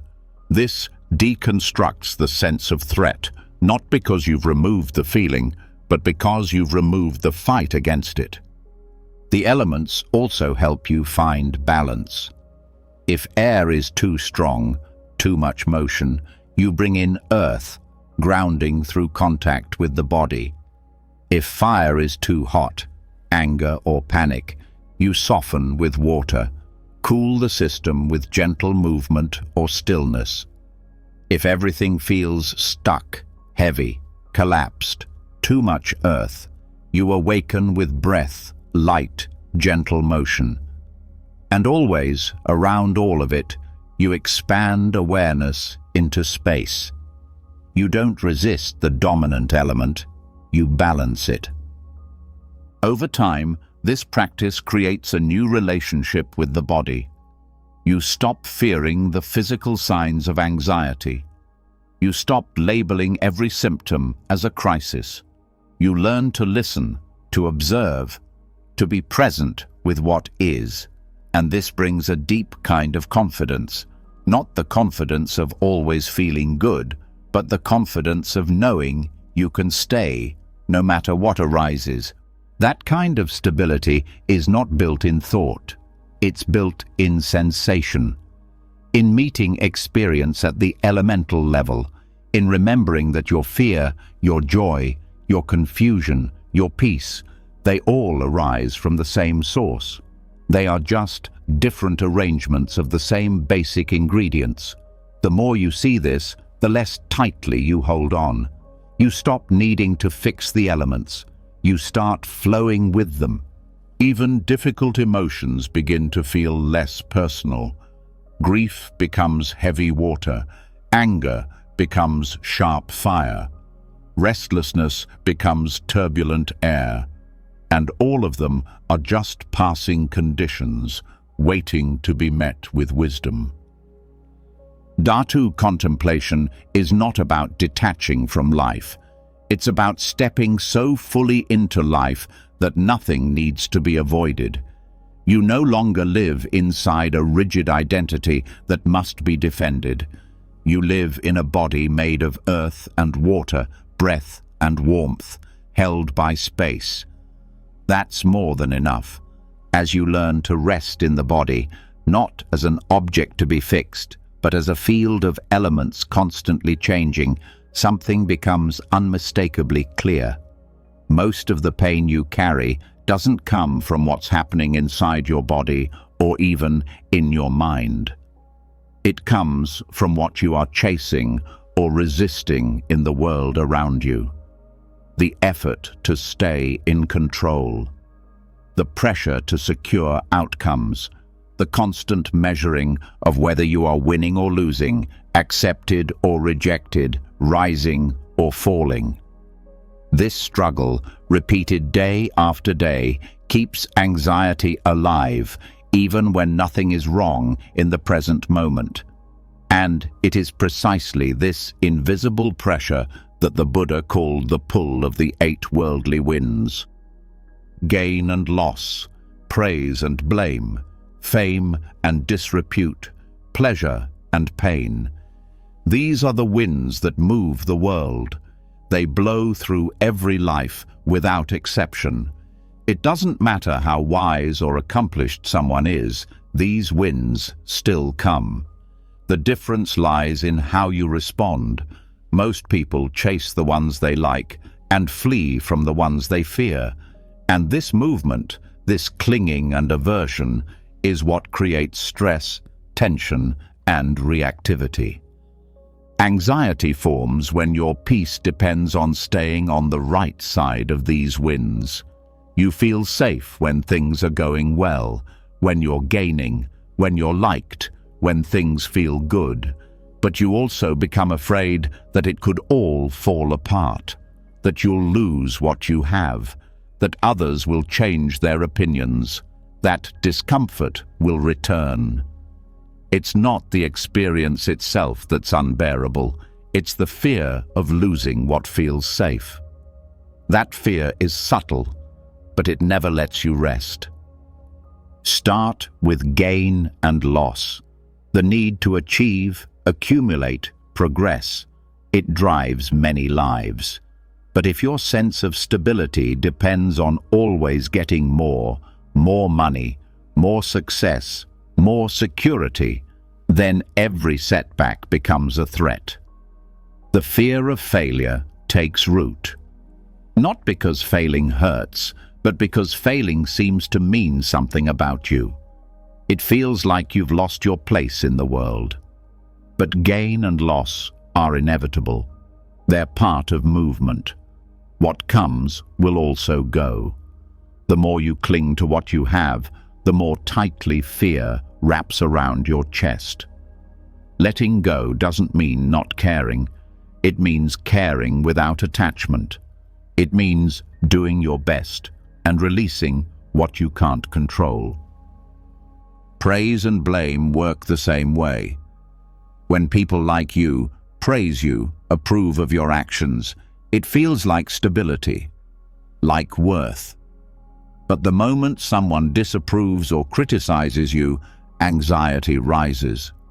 Not because the words are sharp, but because your identity has been built on being seen a certain way. When your peace depends on others liking you, you become a prisoner to perception. You stop speaking honestly. You overthink every word. You perform instead of connect. But even praise is unstable. People's opinions change with their moods. Their judgments often reflect more about themselves than about you. Letting go of the need for approval is not easy. But the alternative is to live in constant fear of rejection. That fear dissolves when you realize your value is not built on compliments. It's built on integrity. Fame and disrepute are not just about public recognition. They're about how widely you are seen and how you are remembered. On a smaller scale, this plays out in your social group, in your family, in the stories people tell about you. If your sense of identity is tied to being known, respected, admired, then even small shifts in how others see you feel dangerous. You might start managing your image more than your life. You might become afraid to change, afraid to grow, because doing so might risk your standing. But fame is just projection. Disrepute is also projection. What matters is whether your actions are grounded in truth. Trying to control how people remember you only pulls you away from presence.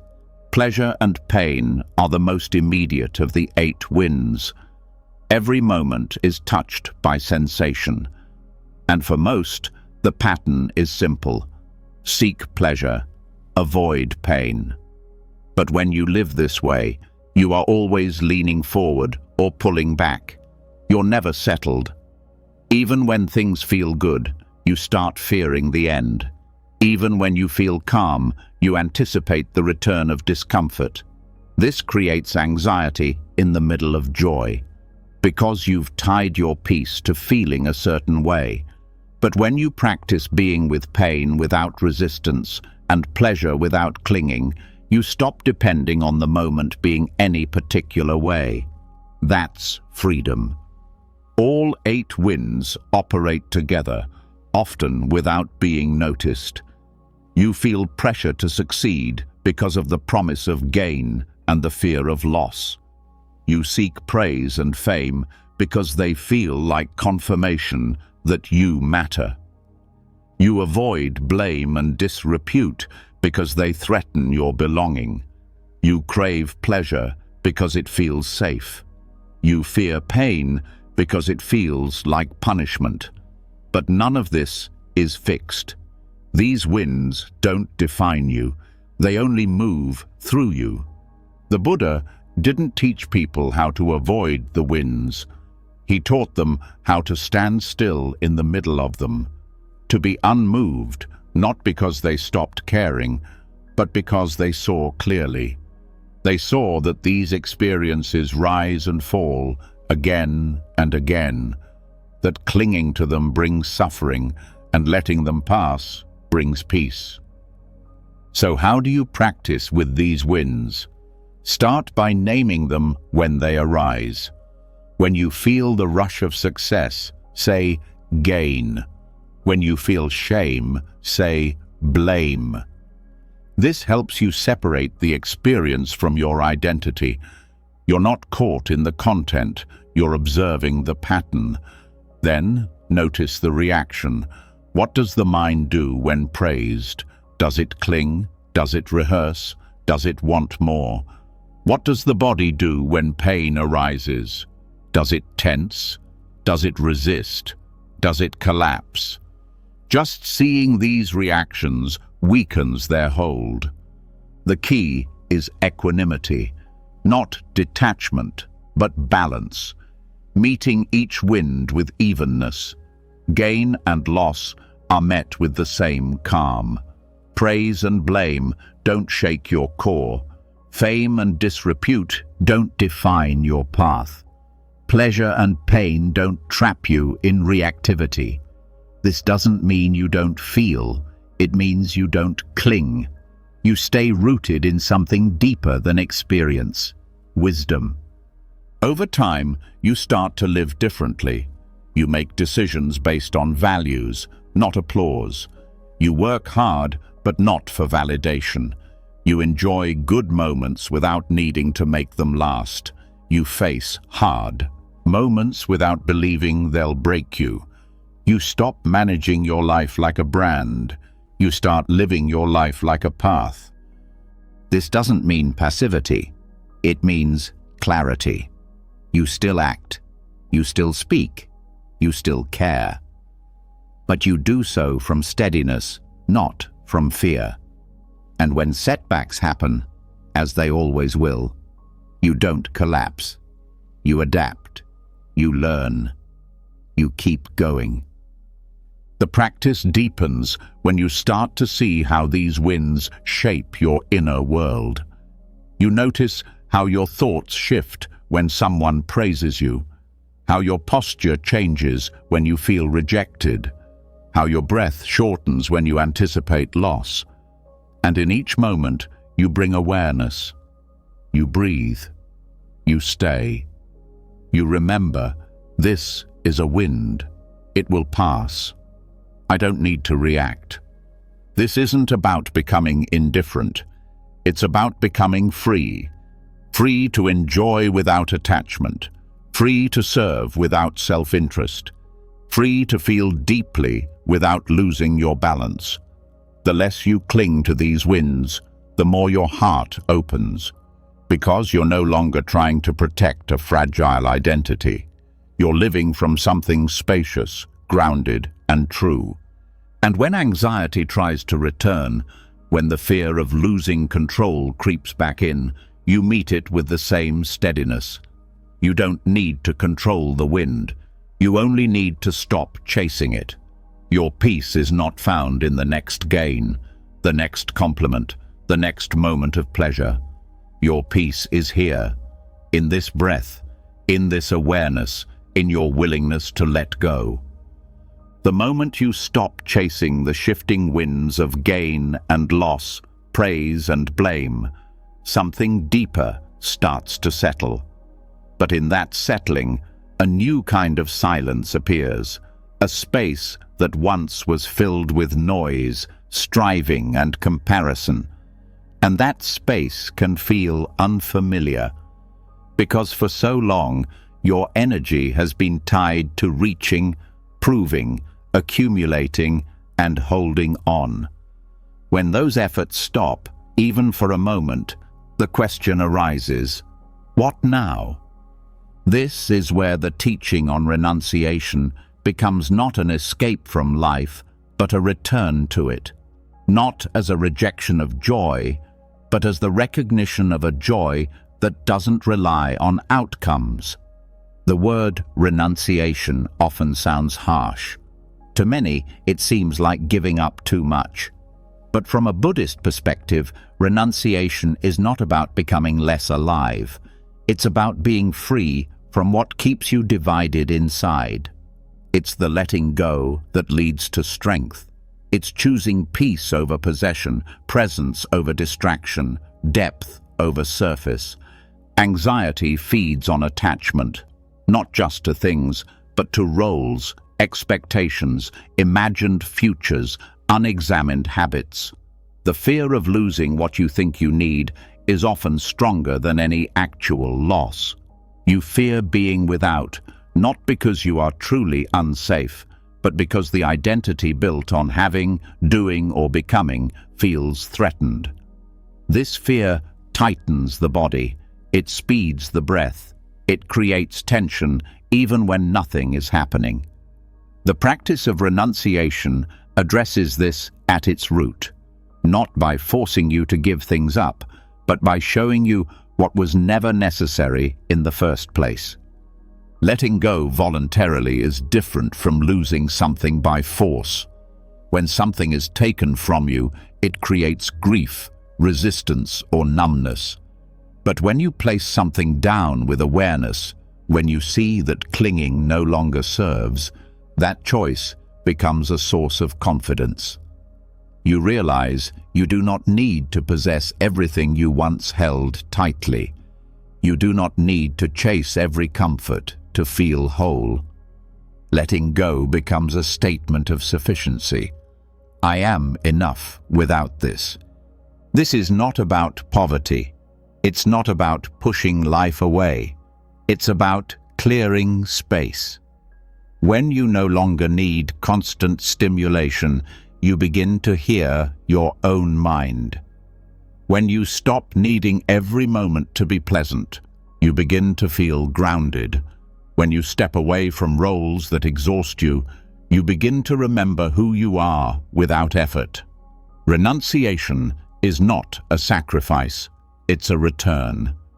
Even small acts of letting go can be powerful. Turning off a device and sitting in silence, saying no to something that feeds the ego but drains the heart, releasing the pressure to impress, to win, to always be seen. Each of these is a form of renunciation. You don't need to live in a forest. You just need to recognize what you're carrying that doesn't bring peace and set it down. Attachment is not only to material things, often it's more subtle. A belief that you must always be productive, a narrative about being strong or independent, an image of success you inherited without question. These attachments shape your anxiety. They create a constant background fear of not measuring up. When you begin to question them, when you begin to ask, "What am I really afraid of letting go?" you open the door to freedom. Renunciation is most powerful when it comes from clarity, not from shame, not from pressure, but from seeing that peace isn't found in more, it's found in less grasping. The Buddha didn't teach letting go as a punishment. He taught it as the path to contentment, because the mind that is not burdened by craving can finally rest. And that rest is what the anxious heart has been longing for. There's a deep shift that happens when you let go of something you thought you couldn't live without and discover that you're still here, still breathing, still grounded, still whole. That shift doesn't happen through analysis. It happens through practice, through living simply with intention, through questioning what you really need to feel safe. Security is often confused with control, but real security comes from stability in your relationship to change. When you understand that all things come and go, and that your peace depends not on their presence, but on your awareness, you stop grasping. You stop fearing the future. You learn to meet life as it is, without needing it to match your plans. This is why renunciation is empowering, because it returns your attention to where your real agency lives, in your response, in your clarity, in your presence. You may not be able to keep everything you love, But you can train your heart to stay open when things change. You may not be able to avoid discomfort, but you can stop adding layers of fear to every shift. One way to approach this is by reflecting on what you consume. Not just food or possessions, but information, entertainment, opinions, even emotional energy.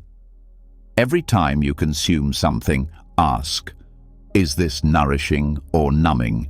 Is this clarifying or distracting? When you choose nourishment, you are renouncing what dulls the mind. You are choosing to protect your attention, your peace, your clarity. Another form of renunciation is in your speech, letting go of the need to comment on everything, to defend every opinion, to insert yourself in every conversation. This doesn't mean becoming silent. It means becoming intentional. You start to notice how much of your talking is driven by fear of being forgotten or the need to be right. When you let go of that need, your words become fewer, but also more meaningful.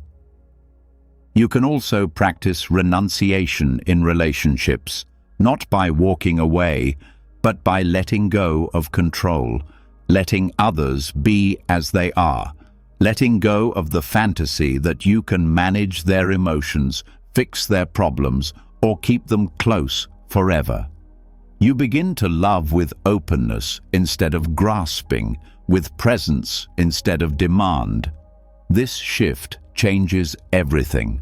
Relationships become less about securing yourself and more about sharing what's real. Renunciation brings up fear because it's misunderstood. You fear you'll miss out, that you'll become less. But what actually happens is the opposite. You gain spaciousness. You become more available, more grounded, more aligned. You move through life not with attachment, but with freedom to engage without losing yourself. That is what the practice points to. Not emptiness in a negative sense, but the kind of emptiness that feels like room to breathe. The Buddhist path doesn't deny the beauty of the world. It points to the suffering that comes from trying to own it. You can enjoy, participate, connect, but with hands open. When you stop gripping so tightly, your nervous system can relax, your body softens, your breath deepens, and the mind, no longer obsessed with holding on, begins to rest. This rest isn't laziness, it's clarity. You act from wisdom, not reaction. You serve from fullness, not depletion. You speak from understanding, not fear.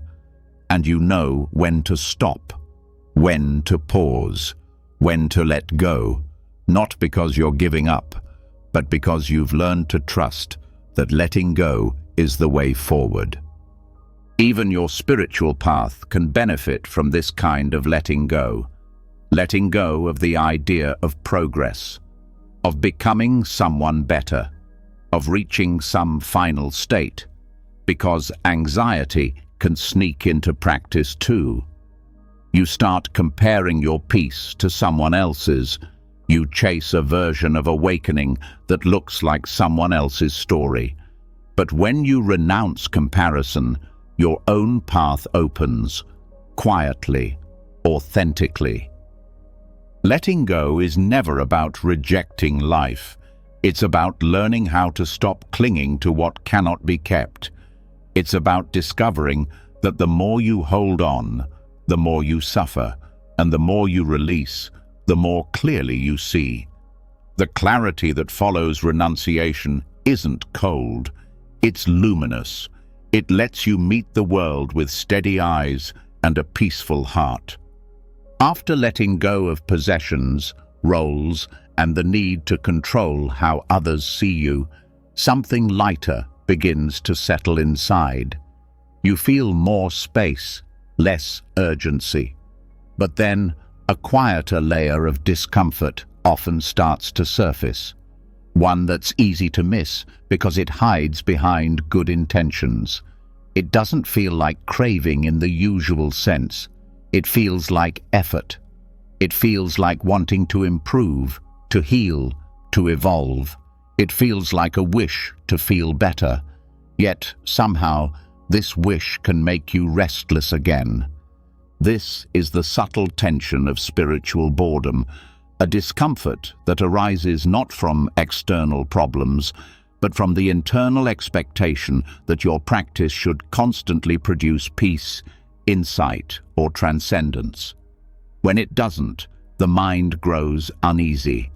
You begin to wonder whether you're doing something wrong, or worse, whether something's wrong with you. This unease often starts with good motivation.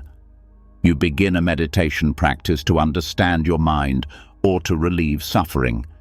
At first, it brings a sense of clarity. You feel lighter, but over time, those strong results begin to fade. The novelty wears off. The silence no longer feels profound, it feels dull. The breath feels repetitive. Sitting still feels like effort. And then comes the thought, "This shouldn't feel this way." That thought is the seed of a new anxiety. This kind of discomfort is tricky because it disguises itself as something noble. You want to feel better, to be more awake, to live in truth. But if you look closely, you'll see that the drive underneath is still grasping, wanting the present moment to be more than it is, wanting your spiritual path to be exciting, wanting stillness to feel like fireworks. And when it doesn't, you start reaching again. Not for the material world, but for peak experiences, blissful states, or deep insights. That reaching creates tension, even if it looks spiritual from the outside. Spiritual bypassing begins here. It happens when you use your practice to avoid discomfort rather than to meet it. You tell yourself you're being mindful, but really you're trying to escape a part of your experience. You say you're letting go, but really you're resisting the dullness of the present. You want a calm mind, but only if it feels interesting. You want truth, but only if it comforts. And when it doesn't, you start looking elsewhere. New teachings, new methods, new teachers, believing that the answer must be something more than this. But boredom is not the enemy, nor is it a mistake. It's a doorway, a sign that the mind has exhausted its usual sources of stimulation and is now face to face with simplicity. And simplicity, when you stay with it, reveals depth.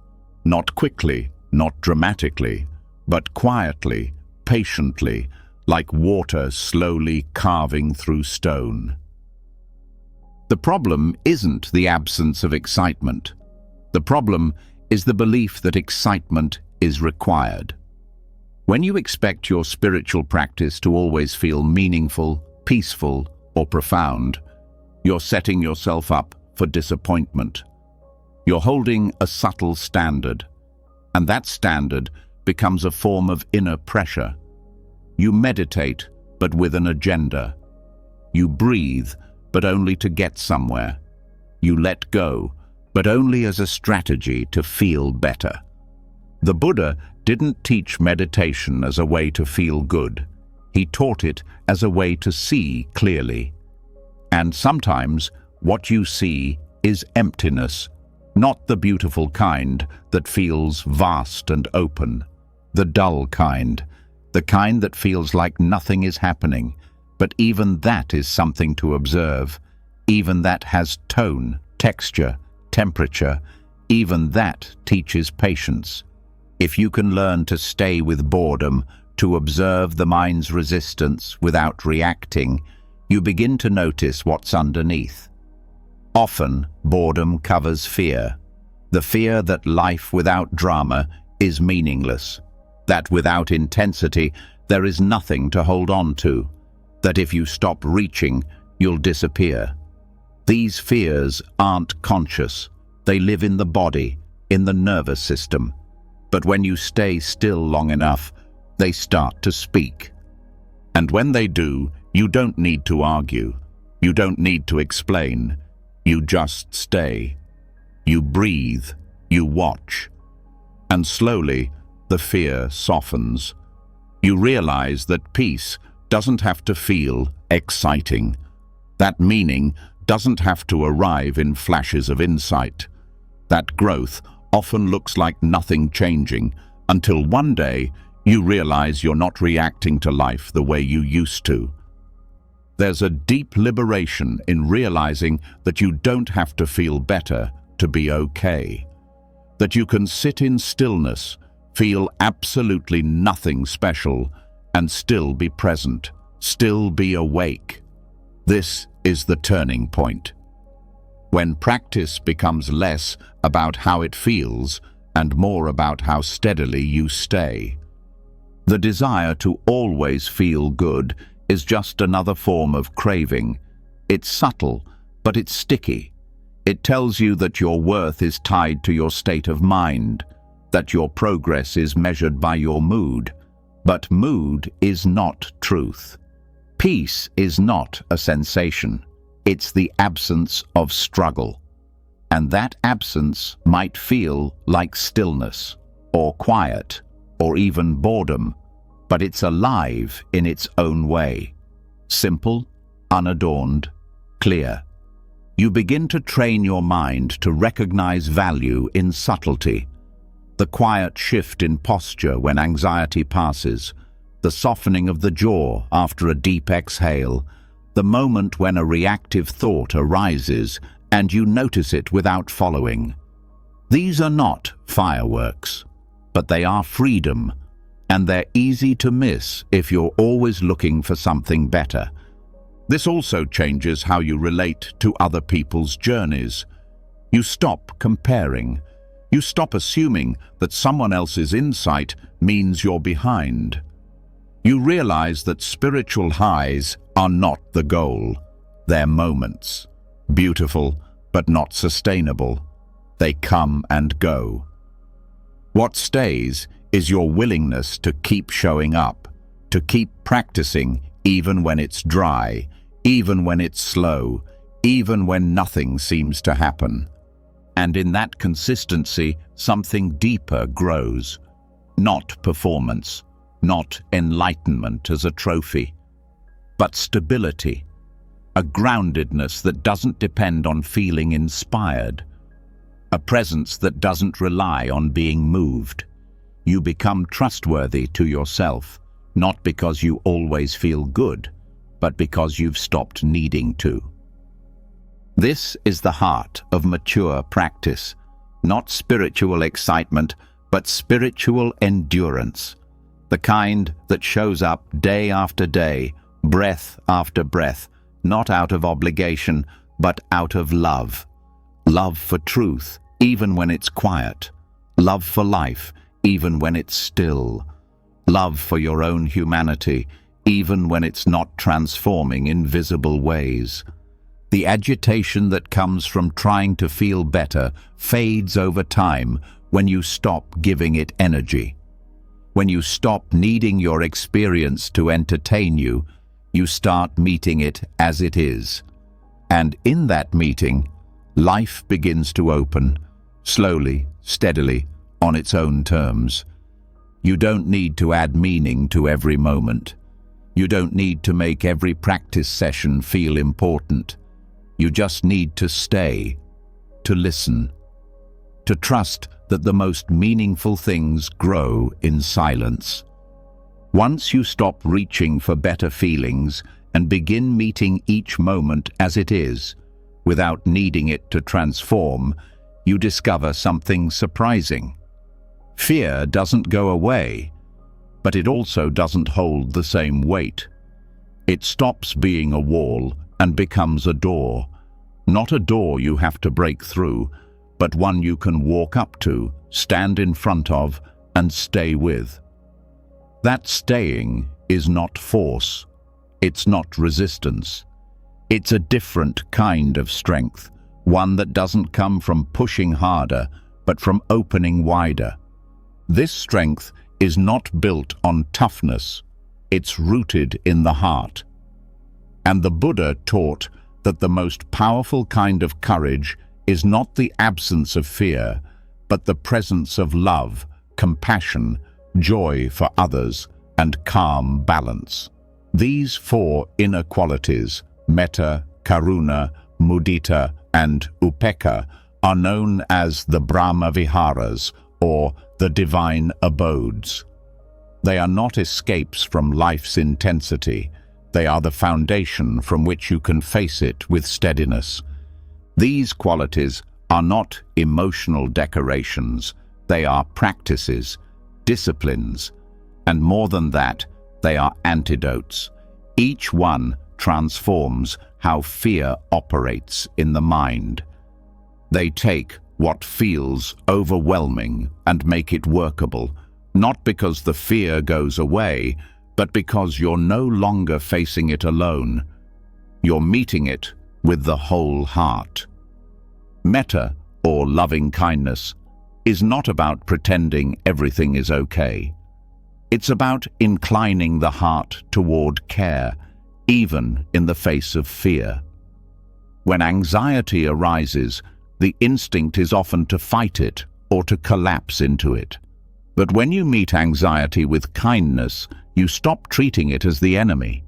You begin to understand that fear is not bad.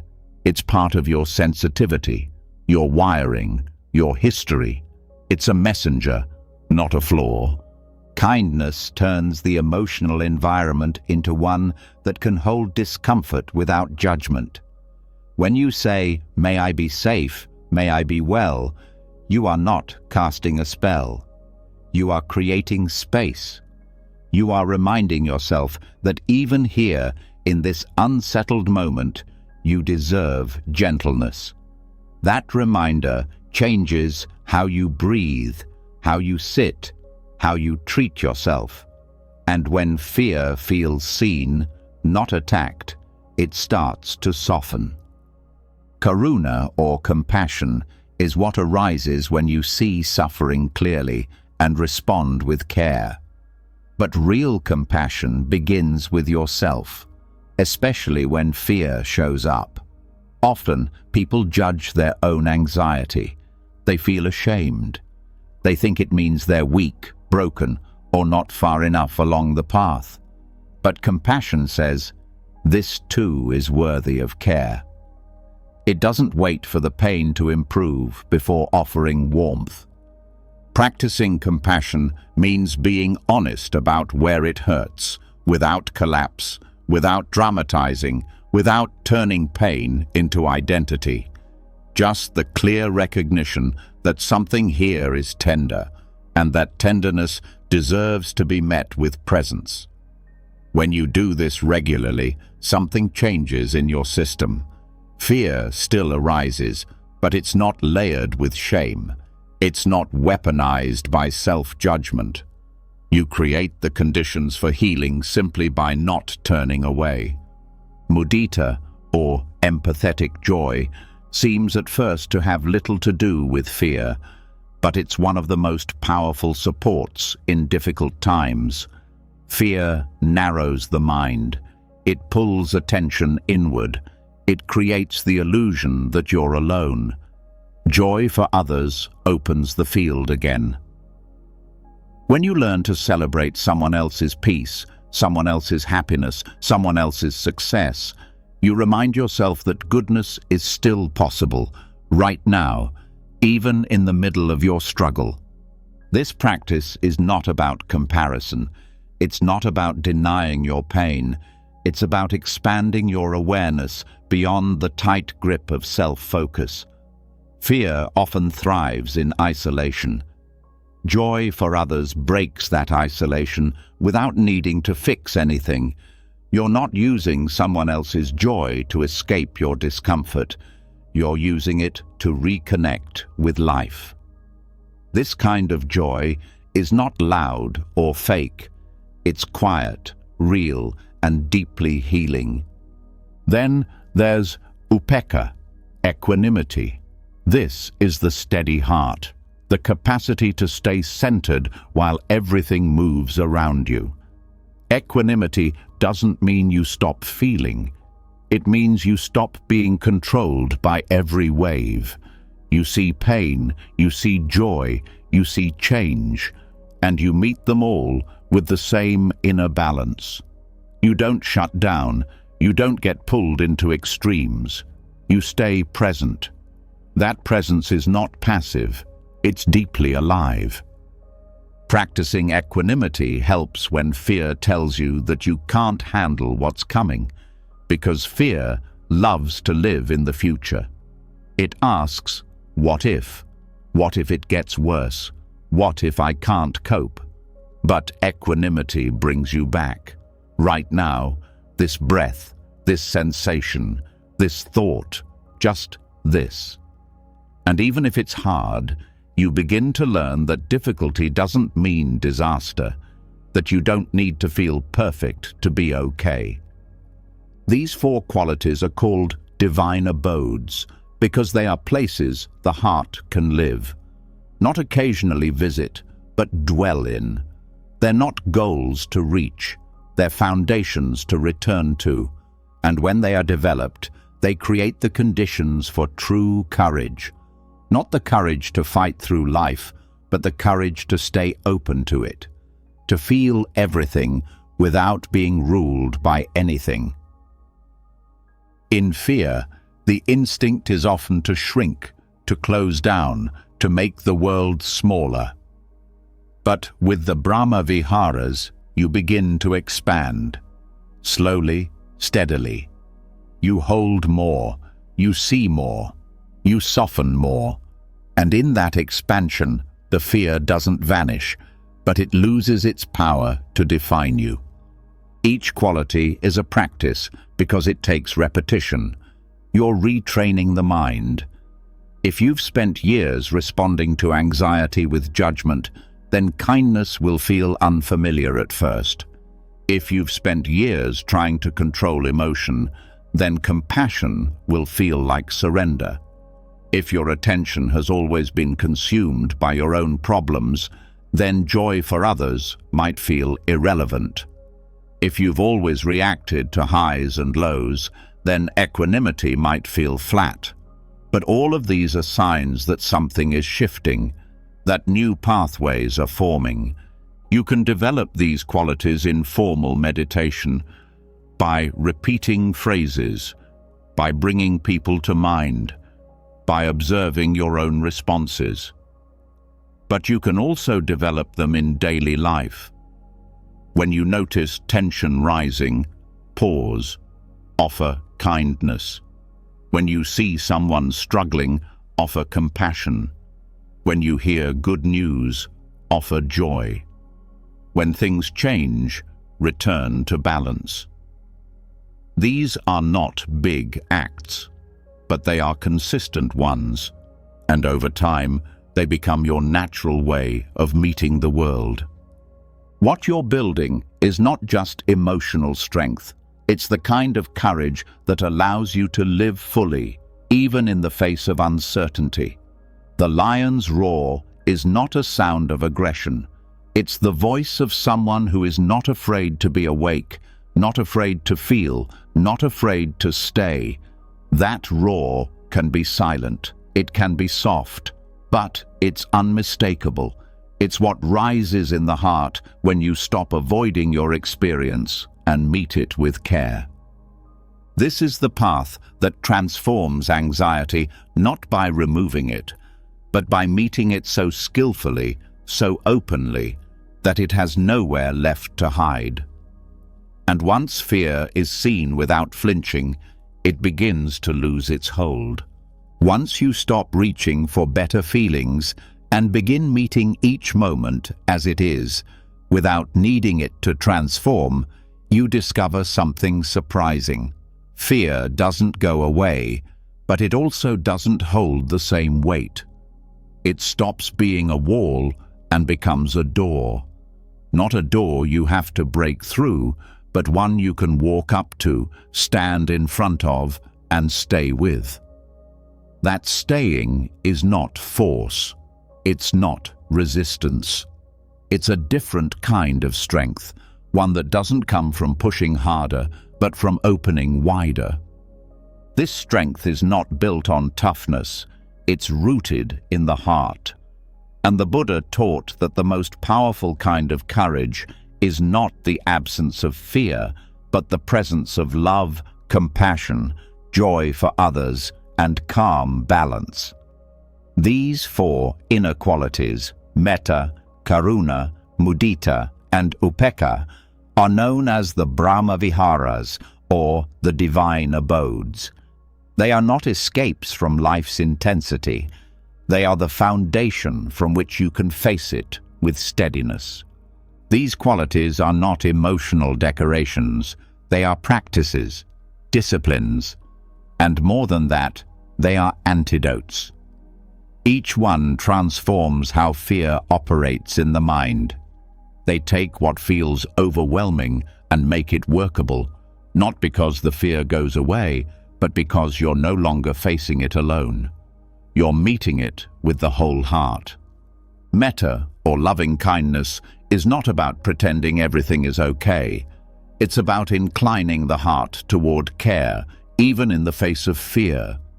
When anxiety arises, the instinct is often to fight it or to collapse into it. But when you meet anxiety with kindness, you stop treating it as the enemy. You begin to understand that fear is not bad. It's part of your sensitivity, your wiring, your history. It's a messenger, not a flaw. Kindness turns the emotional environment into one that can hold discomfort without judgment. When you say, "May I be safe, may I be well," you are not casting a spell. You are creating space. You are reminding yourself that even here, in this unsettled moment, you deserve gentleness. That reminder changes how you breathe, how you sit, how you treat yourself. And when fear feels seen, not attacked, it starts to soften. Karuna, or compassion, is what arises when you see suffering clearly and respond with care. But real compassion begins with yourself, especially when fear shows up. Often, people judge their own anxiety. They feel ashamed. They think it means they're weak, broken, or not far enough along the path. But compassion says, this too is worthy of care. It doesn't wait for the pain to improve before offering warmth. Practicing compassion means being honest about where it hurts, without collapse, without dramatizing, without turning pain into identity. Just the clear recognition that something here is tender, and that tenderness deserves to be met with presence. When you do this regularly, something changes in your system. Fear still arises, but it's not layered with shame. It's not weaponized by self-judgment. You create the conditions for healing simply by not turning away. Mudita, or empathetic joy, seems at first to have little to do with fear, but it's one of the most powerful supports in difficult times. Fear narrows the mind. It pulls attention inward. It creates the illusion that you're alone. Joy for others opens the field again. When you learn to celebrate someone else's peace, someone else's happiness, someone else's success, you remind yourself that goodness is still possible, right now, even in the middle of your struggle. This practice is not about comparison. It's not about denying your pain. It's about expanding your awareness beyond the tight grip of self-focus. Fear often thrives in isolation. Joy for others breaks that isolation without needing to fix anything. You're not using someone else's joy to escape your discomfort. You're using it to reconnect with life. This kind of joy is not loud or fake. It's quiet, real, and deeply healing. Then there's upekkha, equanimity. This is the steady heart, the capacity to stay centered while everything moves around you. Equanimity doesn't mean you stop feeling. It means you stop being controlled by every wave. You see pain, you see joy, you see change, and you meet them all with the same inner balance. You don't shut down. You don't get pulled into extremes. You stay present.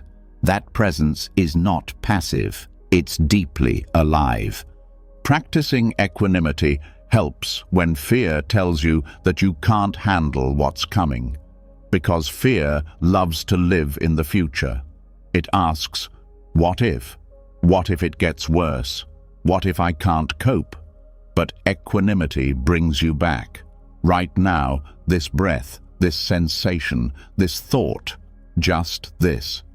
And even if it's hard, you begin to learn that difficulty doesn't mean disaster, that you don't need to feel perfect to be okay.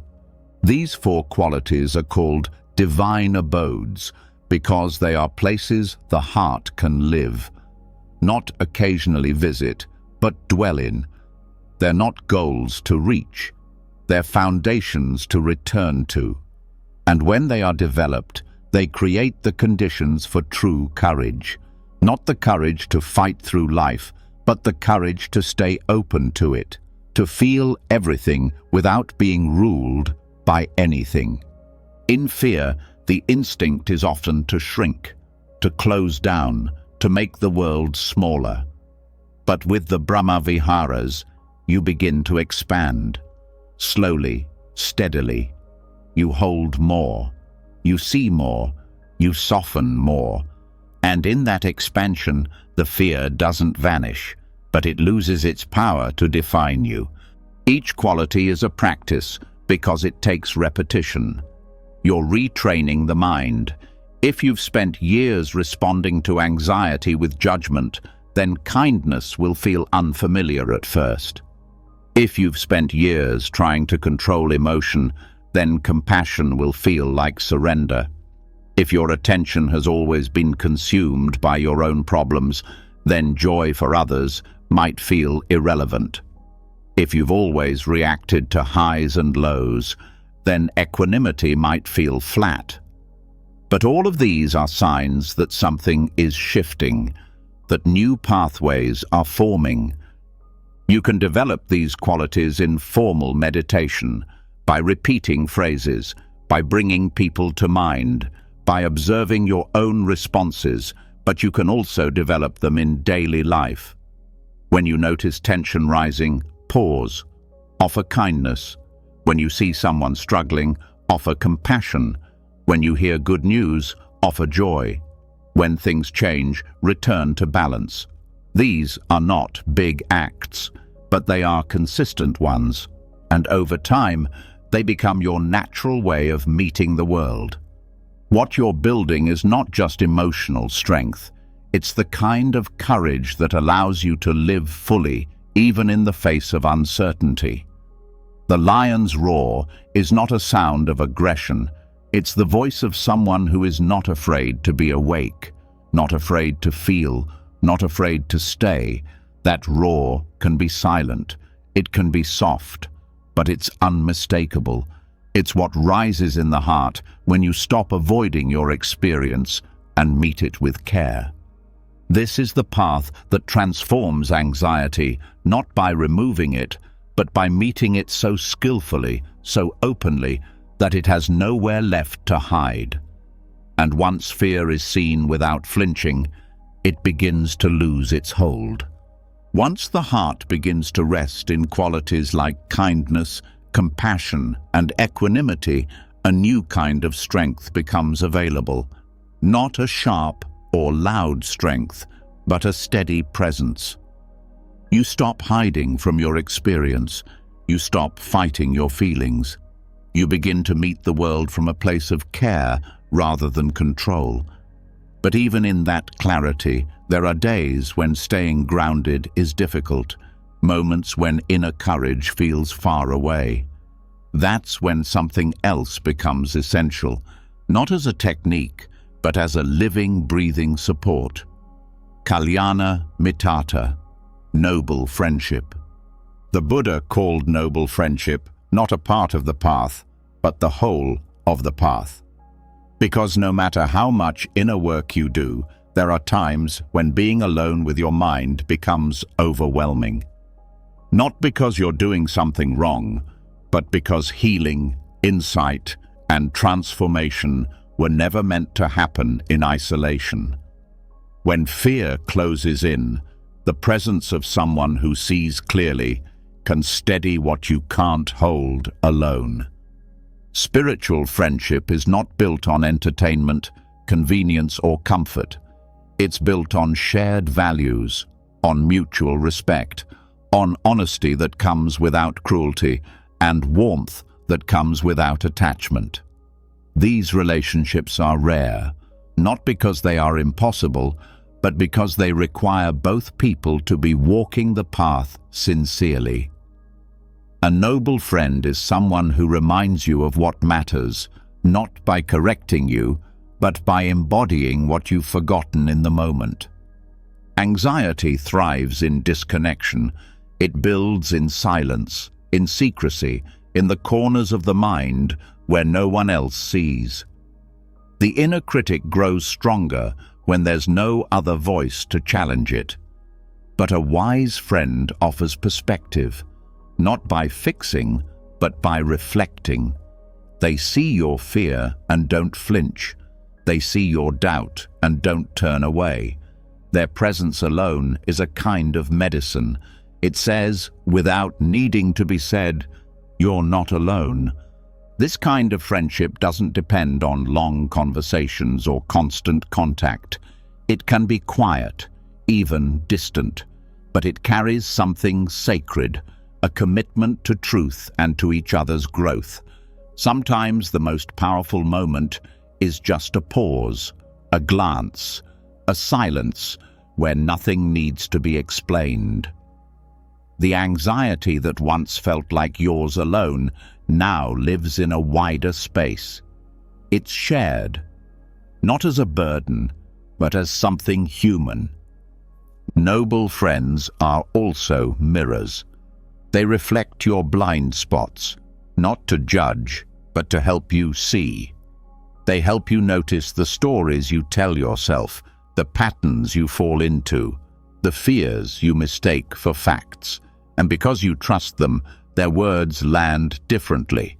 You're not being criticized, you're being guided, held to a higher view, gently. A spiritual friend doesn't comfort you with fantasy. They don't promise life will get easier. What they offer is more grounded. They remind you that you can meet life as it is, that even in the middle of confusion, you are still capable of presence, still able to choose your response, still part of a path that matters. This kind of support changes the internal landscape. You begin to internalize their voice. In moments when anxiety rises and your mind wants to spiral, you remember what they would say, not to dismiss the fear, but to anchor you. Over time, your inner dialogue shifts, from criticism to compassion, from panic to patience. The kindness you've received begins to live in you. It's not just the friend that's healing, it's the friendship. The relationship itself becomes a space of safety. Not safety from difficulty, but safety to face difficulty without collapsing. You learn to be seen without performing, to be heard without defending, to be supported without being dependent. That balance is rare and deeply restorative. Kalyana Mittata also helps you grow by creating a kind of accountability, not pressure, but a steady encouragement. A friend who reminds you of your intentions when you forget, who nudges you back to practice when you drift, who holds your highest self in view when you get lost in self-doubt. Not because they're better, but because they care. This support becomes especially important when the mind turns inward in destructive ways. When anxiety feeds thoughts like, "I'm not enough, I'll never get through this, something is wrong with me," a spiritual friend brings light to that darkness. They remind you that even your worst moment is part of the path, that growth is not a straight line, that healing doesn't require perfection, only presence. And as you receive this kind of support, something else awakens, the wish to offer it. You begin to ask not only who your friends are, but how you can be that kind of friend. You start listening more deeply, showing up more fully. You learn to sit with others in their fear without needing to fix it, to offer clarity without superiority, to meet pain with presence instead of pity. This turns the entire relationship into a form of practice, not separate from meditation, but an extension of it. You're not just watching your breath, you're watching your words, your reactions, your intentions. Friendship becomes a space where Dhamma is lived, not just studied. In times of uncertainty, noble friendship becomes an anchor, a reminder that the path is not walked alone. Even the Buddha did not teach in isolation. He gathered a community.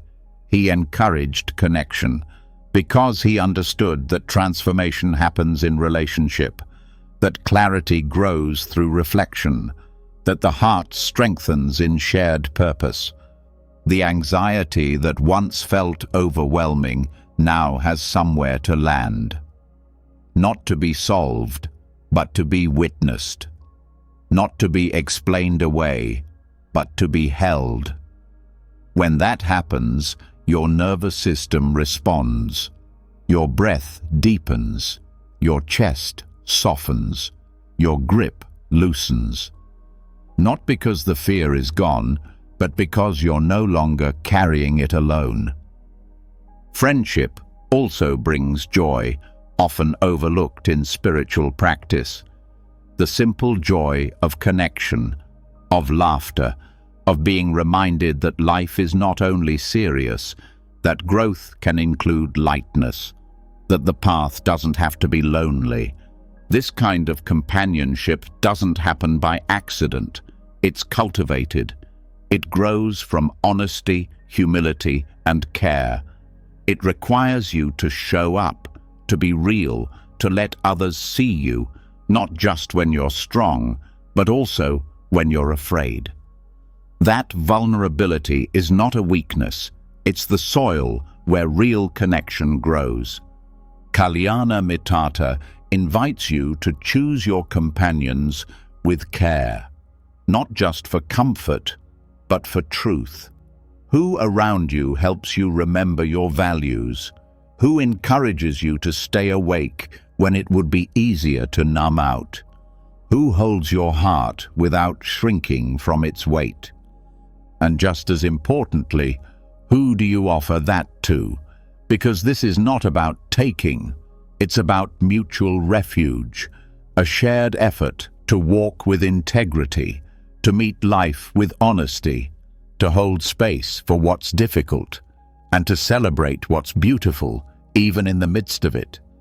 This is how anxiety begins to lose its grip. Not all at once, not because it disappears, but because your sense of self expands. You are no longer just the one who suffers, you are also the one who connects, who listens, who is listened to. You are part of something larger than fear. And from this place of shared strength, you begin to face even the deepest truths, not with dread, but with readiness. Because now you know you are not walking alone. Now you know your path is not just personal, it is relational, rooted in care, held in presence, strengthened by love. When friendship steadies the heart and gives you space to breathe, Something deeper starts to rise to the surface, something that doesn't come from fear alone, but from the way we experience time itself. Anxiety is not only about what's happening now. It's often a result of being pulled by the past or pushed by the future.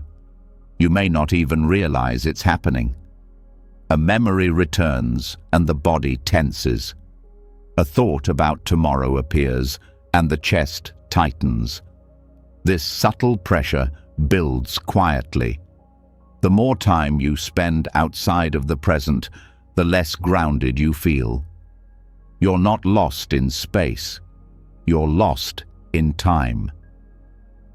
Buddhism points to a simple but transformative truth. All things are impermanent.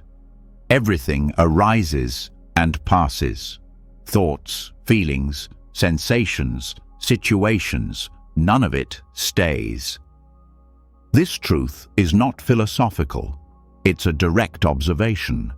The breath changes, the mood shifts, the seasons turn, and yet much of anxiety comes from not accepting this reality. The mind clings to moments that are already gone or ones that haven't yet arrived. And in that grasping, unease grows. Clinging to the past is often subtle. It's not always dramatic memories or unresolved trauma. Sometimes it's just reliving a conversation, regretting a decision, replaying a moment you wish had gone differently. The mind returns to these events and acts as if thinking about them might somehow change them. But the past cannot be reshaped. What happened has already flowed into memory.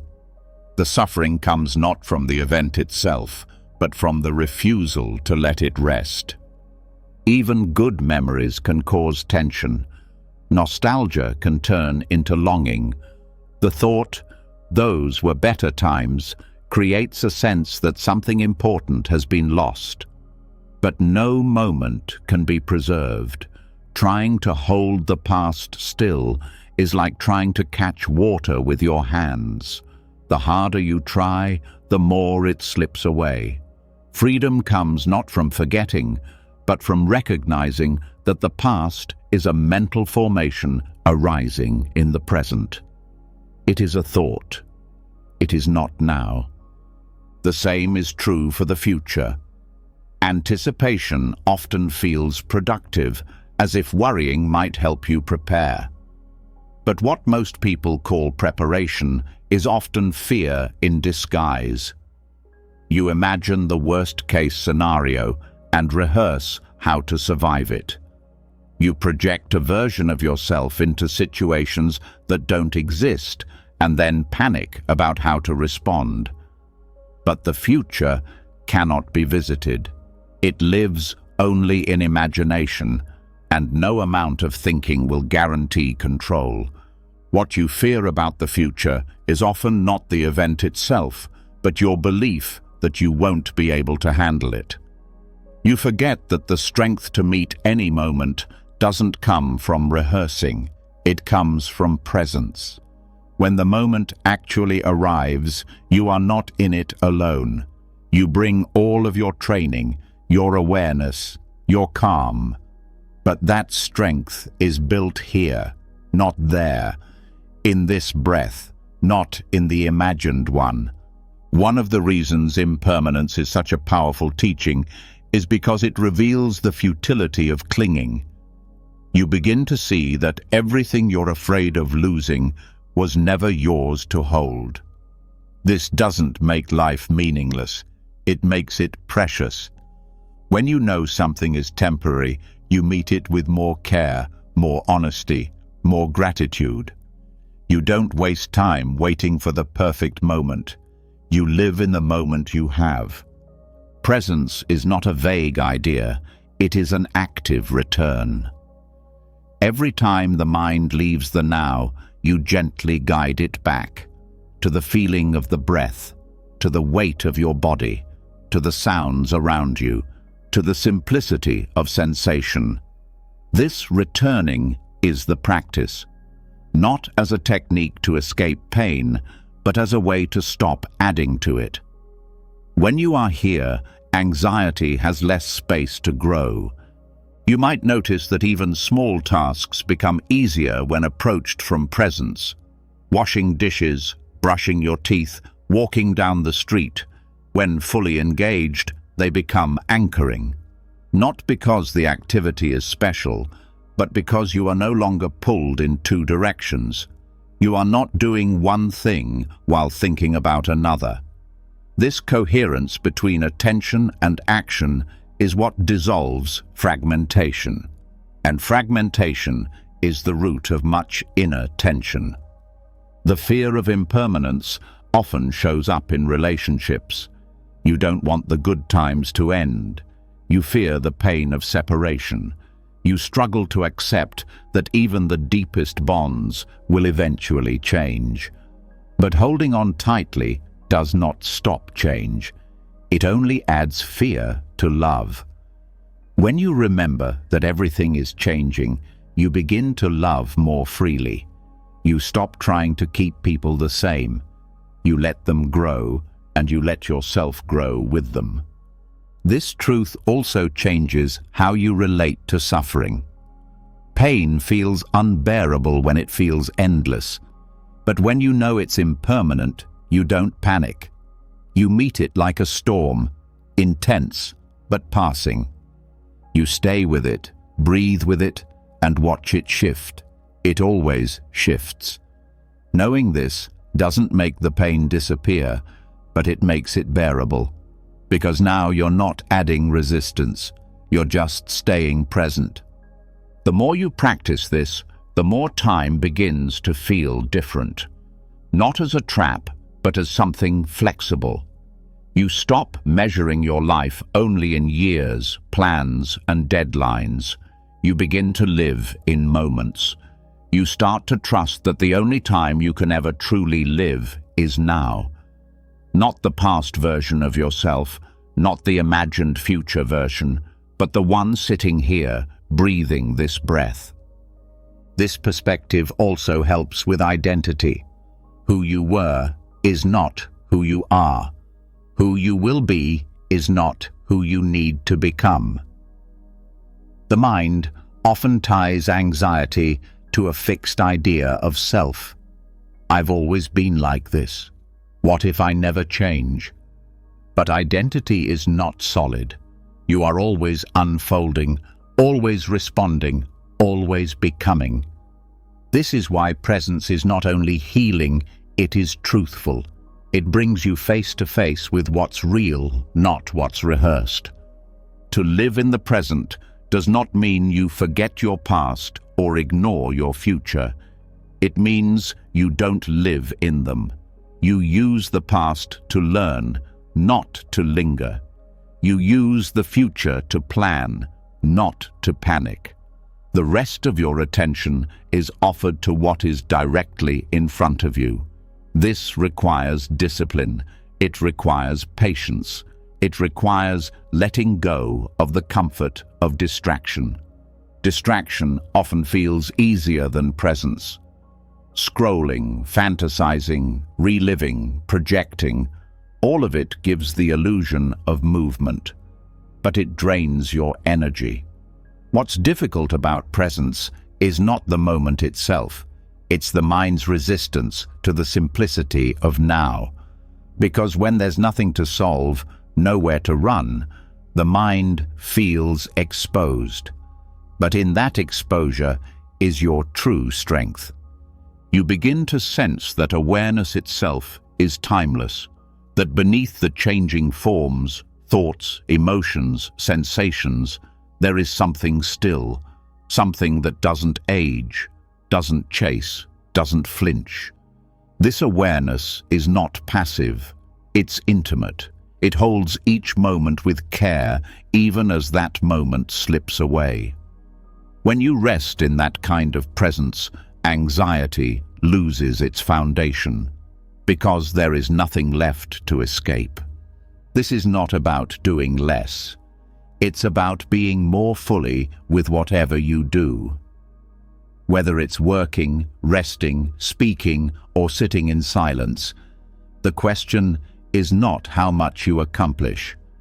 The question is how fully you show up. Presence doesn't slow you down. It removes the extra weight, the inner commentary, the scattered attention. What's left is clarity. And in that clarity, peace becomes possible. Not because everything goes your way, but because you are no longer divided. You are not a mind in one place and a body in another. You are whole, here, breathing, enough. Understanding impermanence also brings forgiveness. When you realize that everyone is changing, including those who hurt you, it becomes easier to let go of resentment. You stop freezing people in time. You give yourself and others the space to be more than your worst moment. This doesn't mean forgetting harm. It means remembering that no one, including you, is stuck forever.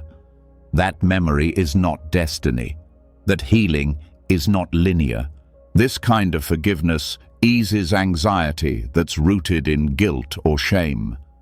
You stop being afraid of your past because you stop defining yourself by it. You carry lessons, not labels, and you learn to meet each new moment not as a repeat of the last, but as a new beginning. Presence also deepens gratitude. When you're not rushing toward the next thing or trapped in regret, you begin to notice small joys. The warmth of sunlight, the rhythm of the breath, the sound of leaves. None of these last, but that's what makes them precious. You don't need them to stay. You only need to see them while they're here. Living with awareness of impermanence is not grim. It's freeing. It helps you let go of perfectionism, comparison, and urgency. You don't need to hold it all. You don't need to fix everything at once. You just need to be with what's here. When the mind stops chasing the past and fearing the future, and presence becomes your resting place, a deeper shift begins to unfold. You realize that much of the tension in your body and confusion in your thoughts hasn't come from one particular moment, but from the sheer amount of noise you've been carrying. Not just external noise, but internal commentary, a constant stream of explaining, analyzing, planning, and reacting. And when that stream pauses, even for a moment, what arises isn't absence, it's relief. That relief is the beginning of something powerful, noble silence. Not just the act of not speaking, but the deliberate stepping away from mental clutter. A sacred kind of stillness that calms the nervous system, clears emotional fog, and reconnects you with the part of yourself that isn't trying to be anyone or solve anything. In the Buddhist tradition, noble silence isn't about retreating from life. It's about entering life with your full attention. Silence is often misunderstood as a lack. But it's not what's missing. It's what makes space for what's real. When speech ceases, so does the need to perform. You stop shaping yourself for others. You stop filling the air out of habit. You begin to notice what drives your urge to speak: discomfort, insecurity, the fear of not being seen. And when you refrain, those layers start to loosen. You learn to rest in presence without needing to control how others perceive it. This kind of silence is especially healing for anxiety because it meets the nervous system where words cannot. Many anxious responses begin long before a thought forms. The breath shortens. The body tightens. Speech often becomes faster, louder, more urgent. But in silence, the entire tempo slows. You begin to notice the rhythm of your breath, the weight of your body, the quiet hum beneath the surface. This awareness creates regulation, not by force, but by allowing your body to return to its natural pace. Silence also gives the mind room to reset. Constant thinking drains energy. Even useful thoughts become overwhelming when they don't stop. The mind needs pauses the same way the body needs rest. In silence, you stop adding more input, and in that space, you can begin to notice what's been sitting there, unresolved. Old emotions that never had time to settle, questions you've been avoiding, pain you've been covering with distraction. Silence lets it rise, but gently, in its own time. Noble silence is not passive, it's intentional. You're not just being quiet, you're being aware. You're listening, not to content, but to the quality of presence. This listening teaches you to attune to your own internal signals, to sense when you're moving too fast, when you're speaking from fear, when you're reaching for control. Over time, that sensitivity becomes your compass. It helps you recognize what your system needs before anxiety takes hold. This is especially important in a world where constant communication is expected. You are flooded with messages, opinions, alerts, and noise. The pressure to respond, to be available, to stay informed, can make silence feel unnatural. But that's exactly why it's necessary. Silence reclaims your attention. It reminds you that your worth is not measured by how much you say or how quickly you react. You are allowed to pause. You are allowed to be still. In Buddhist monastic settings, noble silence is a regular practice. Entire days or weeks may pass without verbal communication. But this isn't about cold withdrawal. It's about deep listening. Participants don't become distant. They become more present. Eye contact becomes more meaningful. Movements more mindful. Connection more honest. This depth is possible because without the buffer of words, people are less guarded. There is no script, just presence. You don't need to live in a monastery to benefit from this. Even short periods of intentional silence can change your state. Begin by choosing a time, 10 minutes, an hour, a morning, where you don't speak and don't consume information. Sit or walk in silence. Let your senses open. Feel your breath, your heartbeat, your surroundings. The goal is not to empty your mind. It's to stop feeding it. Let the mind unwind on its own. In these moments, you'll likely notice how uncomfortable silence can feel at first. The mind will reach for stimulation. It may produce restlessness, boredom, even fear. That's part of the process. What you're feeling is the body learning how to settle. The same way water becomes clear when it stops being stirred. If you stay with it, without trying to fix or escape it, clarity returns. One of the most important outcomes of noble silence is the softening of reactivity. When you're not constantly responding to others or your own thoughts, you create space between trigger and reaction. You begin to recognize your habitual patterns, the ways you interrupt silence because of discomfort, the ways you use words to defend, distract, or dominate. This awareness isn't about shame, it's about choice. Once you see the pattern, you no longer have to follow it. Silence also reveals what actually nourishes you. Without the noise, you notice the difference between habit and need. You realize that some conversations leave you more tired than connected, that some opinions you chase don't align with your values. That much of your mental energy is spent rehearsing dialogues that never happen. In silence, these tendencies become clear. Not to criticize yourself, but to see where your attention has been going. For people with anxiety, silence can become a safe place. Not because it avoids life, but because it gives the nervous system what it rarely receives: permission to rest. When you're no longer performing for others or even for yourself, the body can begin to release the constant alertness it's been holding. This regulation is not instant, but it's real. Every moment of silence teaches your system that stillness is not dangerous. That calm does not mean collapse.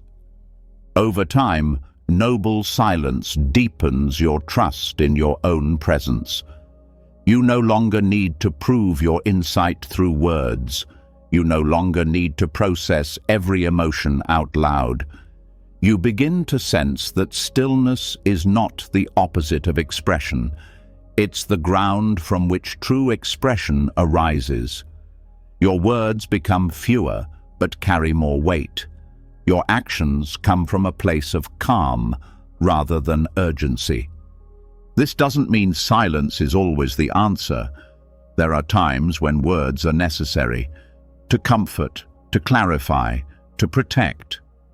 But when you practice silence regularly, your speech becomes more intentional.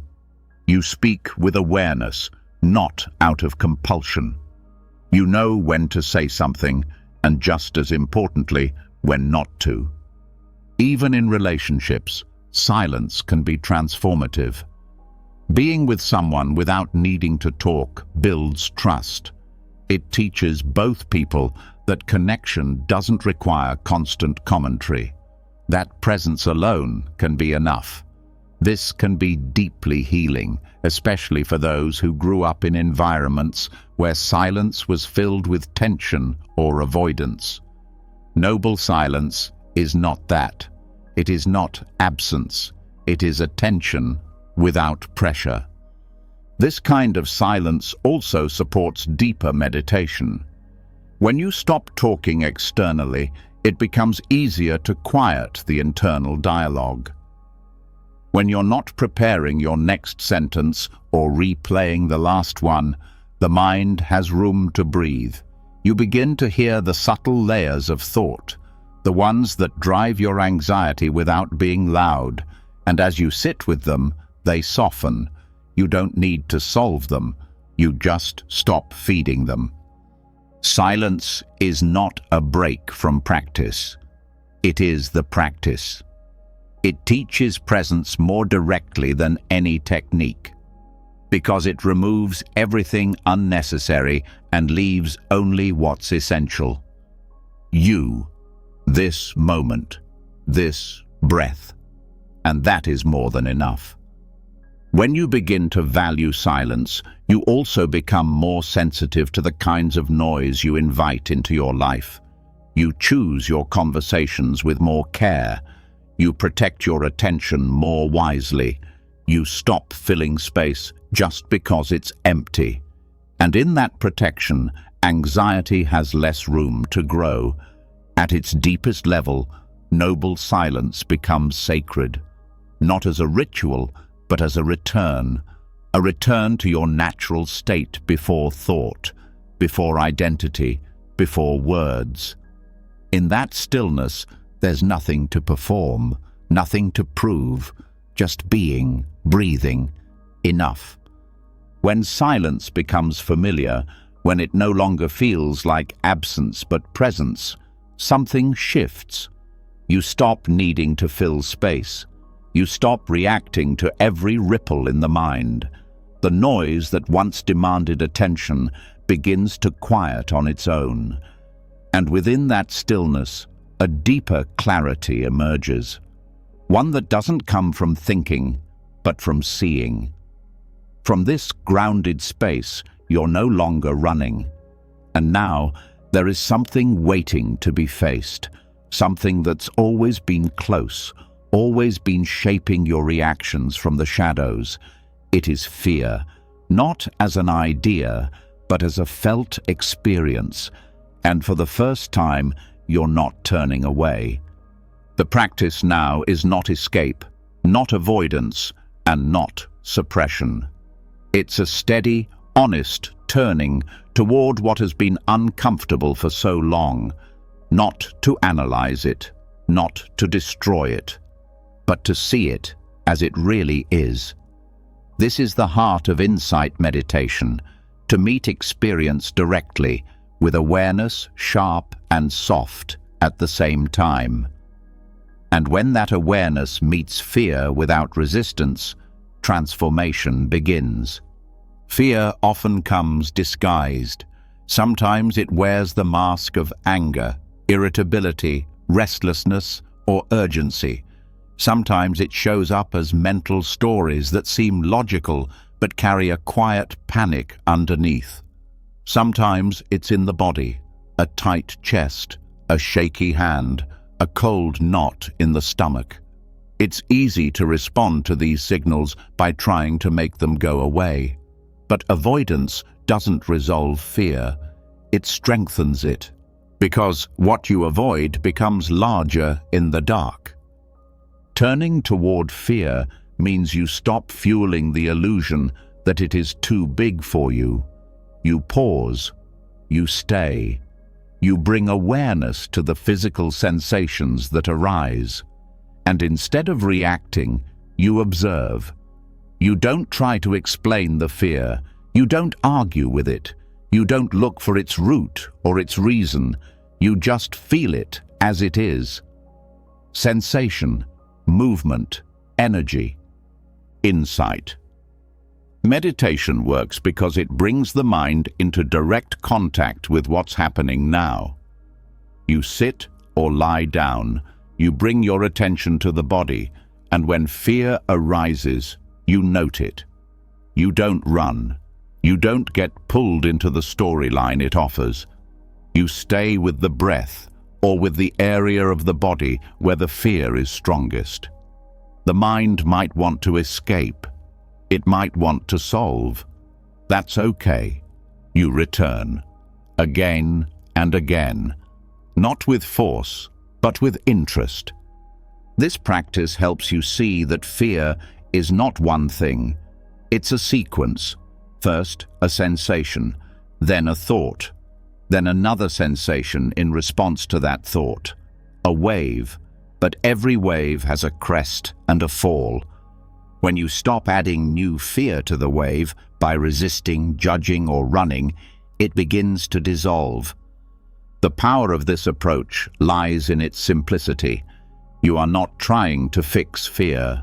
You are simply refusing to leave it unattended. You are sitting with the monster, not to fight it, but to see that it may not be a monster after all. Fear loses its shape when looked at directly. It starts to become what it truly is: energy moving through the nervous system, conditioned by experience, asking to be felt, not fed. It is essential in this practice to include the body. Insight. Meditation is not just watching thoughts, it's noticing how thoughts impact breath, posture, heart rate, and tension. Fear is not abstract, it is deeply physical. So you bring your awareness to the jaw that tightens, the shoulders that lift, the belly that hardens. You breathe into those places, not to force them to relax, but to acknowledge them. Awareness is an invitation, not a demand. Sometimes what you find beneath the surface of fear is sadness. Sometimes it's grief. Sometimes it's exhaustion. Fear often guards these deeper emotions because they feel too vulnerable. But when you stay present, when you don't react or run, what was buried starts to emerge. This can be intense, but it's not harmful.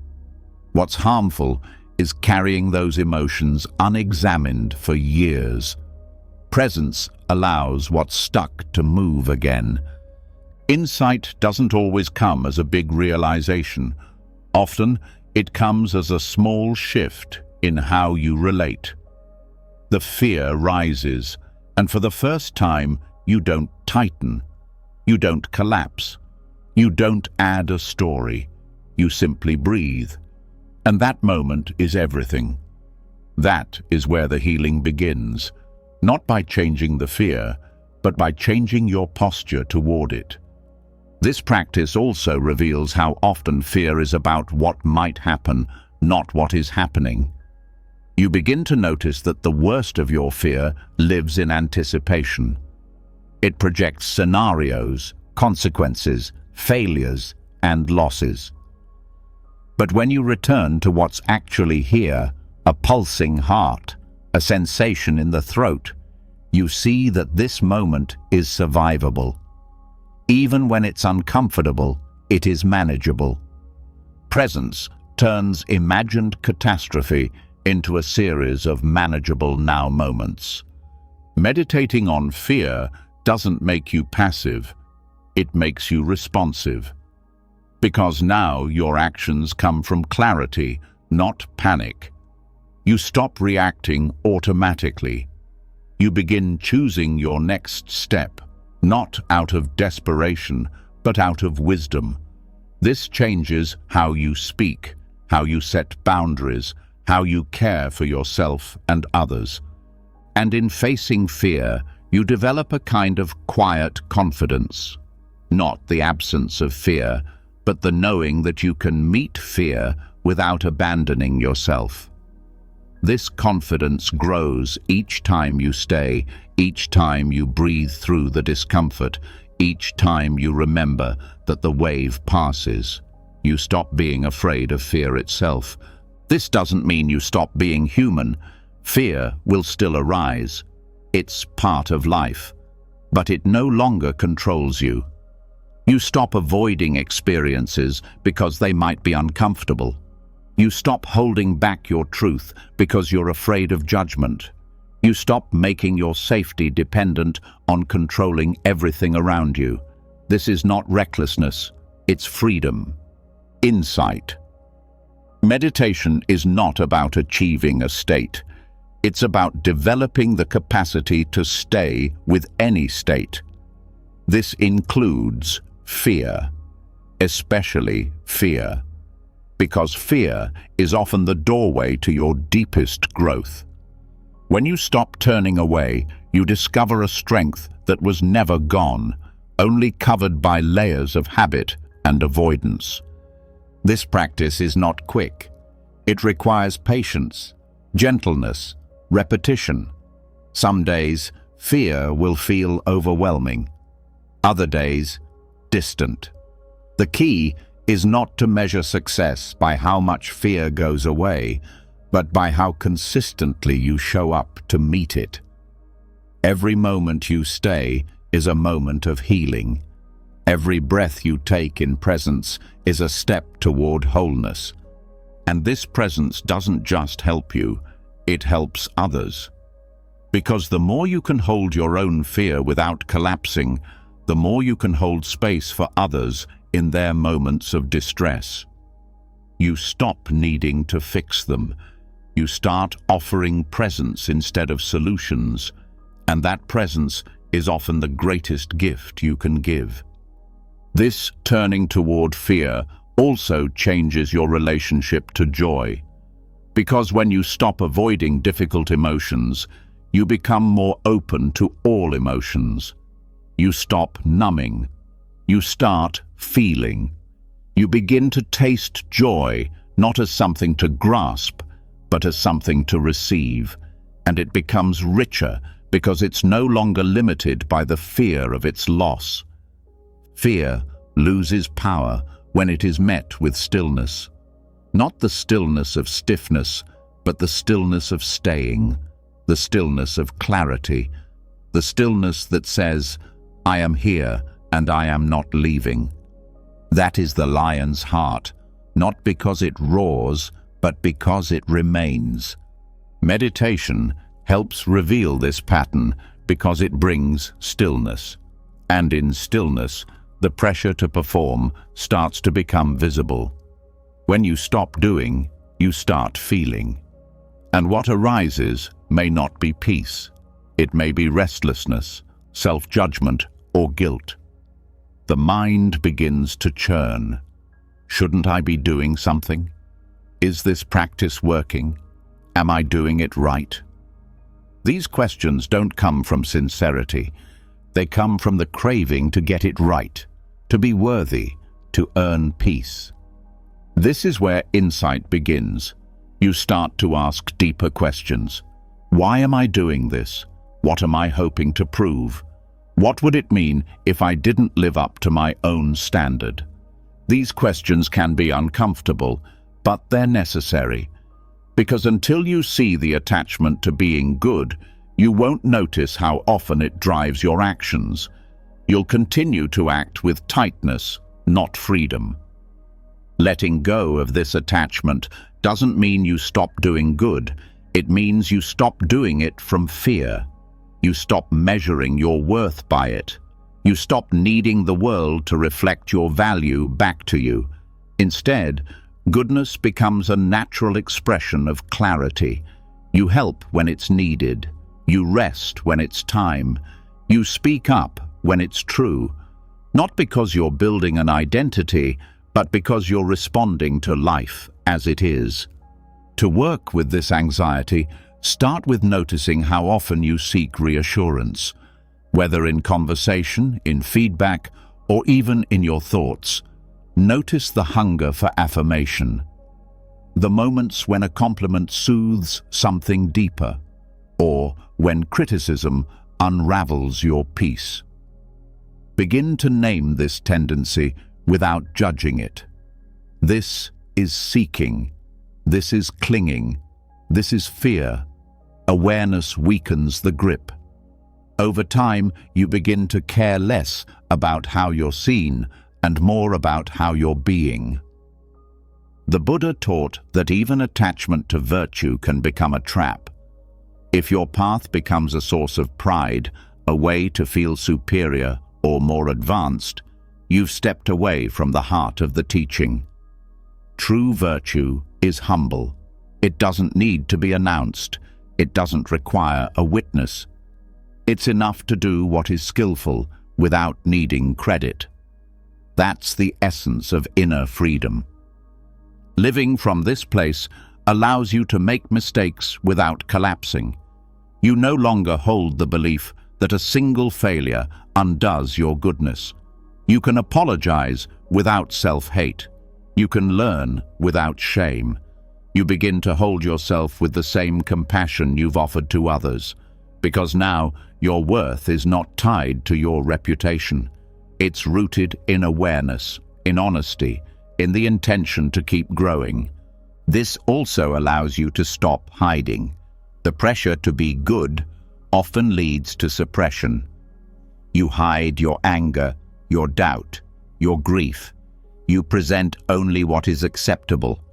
But healing comes through wholeness, not image. You don't become free by perfecting yourself. You become free by including all of yourself, even the parts that feel unworthy. You may still feel fear. You may still feel the urge to prove. That's okay. The work is not to erase the impulse. It's to stop obeying it. When you feel the need to please, pause. When you feel the urge to defend your image, breathe. When you notice yourself reacting to criticism, step back and feel the body. These small acts of awareness are powerful. They interrupt the habit of self-protection and open the door to deeper truth. In daily life, practice doing good without leaving a trail. Help someone anonymously. Say something kind without waiting for a thank you. Let go of the need to be seen and instead notice how it feels to simply act from sincerity. At first, the ego may protest. It wants to be recognized. But if you stay with the feeling, something else appears, a quiet joy that isn't dependent on anyone's approval. That joy is your compass. It tells you when you're aligned, not with your image, but with your values. It doesn't shout, it whispers. It says, yes, this is true. Yes, this is enough. And when you begin to trust that voice, the anxiety around performance starts to fade. This shift also helps you relate more honestly to others. You stop comparing goodness. You stop measuring progress. You start seeing people as fellow travelers, not competitors. You celebrate their efforts without needing to match them. You listen without waiting to speak. You connect without needing to be seen as the most helpful or wise.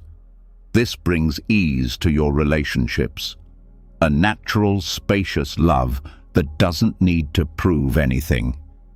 In time, the attachment to being good softens into something more honest, the desire to be real, to be present, to be kind without pressure, to act with integrity even when no one is watching. This is the freedom that anxiety cannot touch, because it doesn't rely on results. It doesn't fear failure. It doesn't cling to approval. It simply flows from a heart that has nothing left to defend. When the need to be good no longer holds you in its grip, and when your actions begin to flow from a place of integrity rather than image, the inner world starts to feel more spacious. The constant evaluation softens. The fear of failure fades into something more workable, but even after that softening, there often remains a quieter, deeper layer of anxiety, one that can't be resolved through performance or praise, control or perfection. It's the fear that everything could end, that all your efforts, your relationships, your identity could be erased in a moment. Beneath so much striving lies this core truth, the fear of death. This fear is not always dramatic. Often, it shows up in subtle ways, in the urge to manage every detail, in the resistance to letting go, in the panic that rises when plans don't work out. It's in the craving for certainty, the grasping for control, the tension in the jaw or chest when things feel unpredictable. At its root, much of this behavior is about avoiding the reality that nothing is permanent, that everything is passing, that your time is limited. And yet, the Buddha didn't teach us to turn away from this truth. He taught us to turn toward it with mindfulness, not as something grim, but as a practice of liberation. Maranasati, or mindfulness of death, is not about being morbid. It's about remembering what's true. Every day, every breath, every choice happens within the frame of impermanence. When you forget that, you begin to live as if you have endless time. You postpone what matters. You grip what doesn't. You measure your days by productivity instead of presence. But when you remember that death is certain and the time of death is uncertain, clarity returns. Life becomes immediate. Decisions become simpler. Peace becomes more accessible because your attention shifts from trying to control outcomes to appreciating what is here now.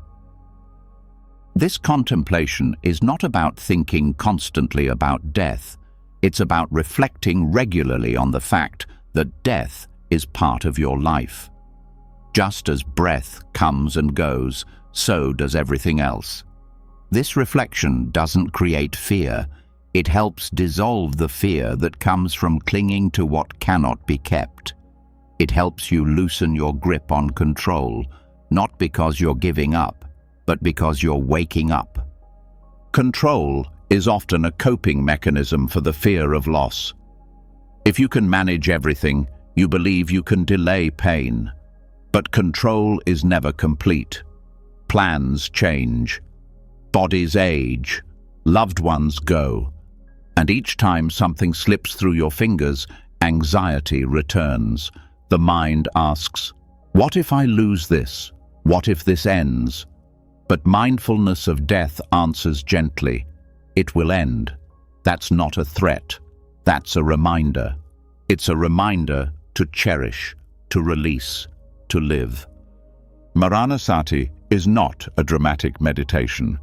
It can be as simple as pausing once a day and saying to yourself, this breath could be my last. Not to scare yourself, but to center yourself, to bring the mind back to what matters. When you practice this sincerely, it brings a certain gravity, not heaviness, but depth. You stop wasting energy on things that don't matter. You stop putting off your values. You start living as if each day counts, because it does. This contemplation also helps you deal with regret. When you know that life is short, you don't cling to mistakes. You learn, you apologize, you forgive. You don't carry the burden of needing to be perfect. You carry the intention to be honest, to be kind, to be awake. And when you fall short, you begin again. Because there's no time to live in shame, there's only time to return. Fear of death is also fear of not being in control. The mind wants guarantees, but death is the one experience that cannot be managed, postponed, or restructured. And in facing this truth, something else arises: humility. Not the kind that makes you feel small, but the kind that makes you feel free. You stop trying to dominate life. You begin to cooperate with it. You begin to walk with it. This reflection can change your relationship to others. When you remember that the people you love will die, your heart softens. You stop arguing over things that don't matter. You forgive faster. You say thank you more often. You stop waiting for the perfect time to connect, because every time might be the last time. And that awareness turns even ordinary moments into sacred ones. Contemplating death also helps you see the preciousness of your own life. Not in the abstract, but in the details. The feel of your breath in the morning, the sound of someone's voice, the sensation of warm tea in your hands. These small things become vivid because you're no longer assuming you'll have them tomorrow. You're here for them now. There is also a deeper peace that comes when you stop trying to secure your legacy. Much anxiety comes from wanting to be remembered, wanting to make a mark, wanting to leave something behind. But death contemplation reminds you that all traces fade. Even the greatest monuments crumble. Even the most cherished names are forgotten. This isn't cause for despair. It's cause for release. You stop building yourself. You start living yourself fully, genuinely, without needing to be anything more than present. This practice does not lead to passivity. It leads to urgency, but a different kind. Not frantic urgency, not pressured urgency, but the urgency of intention. The urgency that says, if today is the day, let me meet it with open eyes, with an honest heart, with gratitude, even for the hard things. That kind of urgency brings calm, because now you're living from truth, not fear. You don't need to force this contemplation.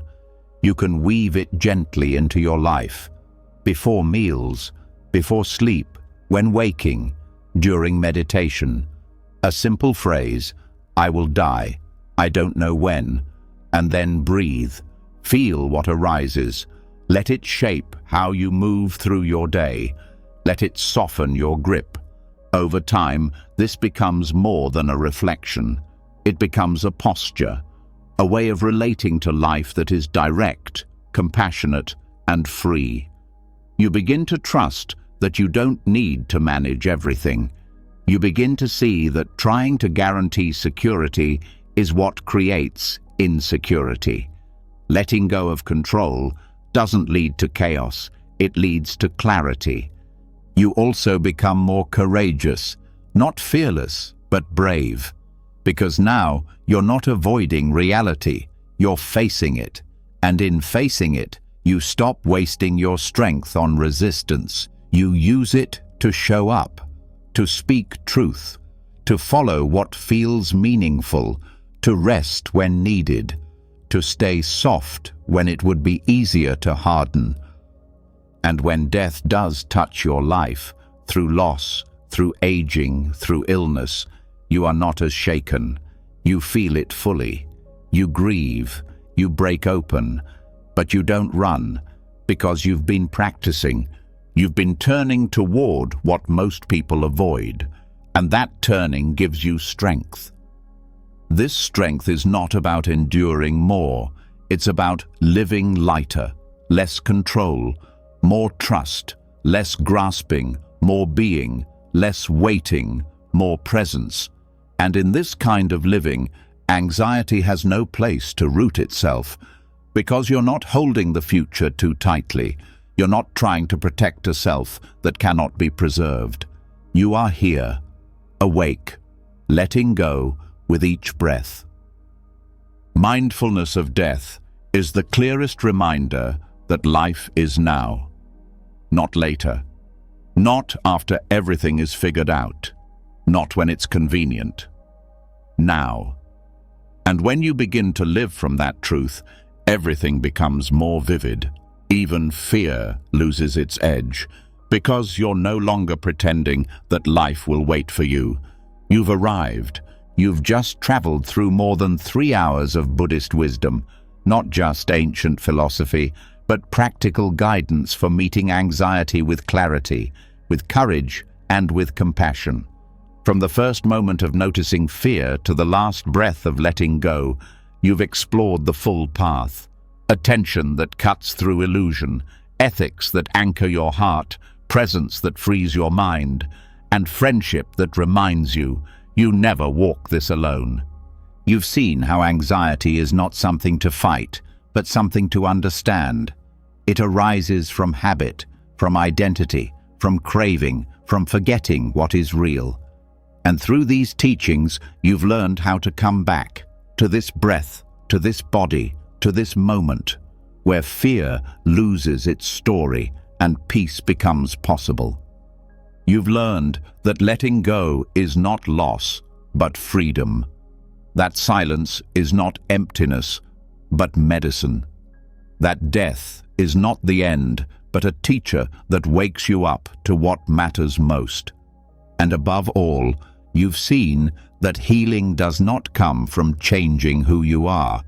It comes from remembering who you are when you stop running. If this journey spoke to something deep in you, we'd love to hear from you. Leave a comment below with the words, "Peace is my path." Let us know which part of the journey touched you most, and how you'll begin bringing these teachings into your daily life. And if you found value in this content, subscribe to the channel. There's so much more to explore together, and we'd be honored to walk the path with you. Until next time, may your mind be steady, your breath be soft, and your heart be free.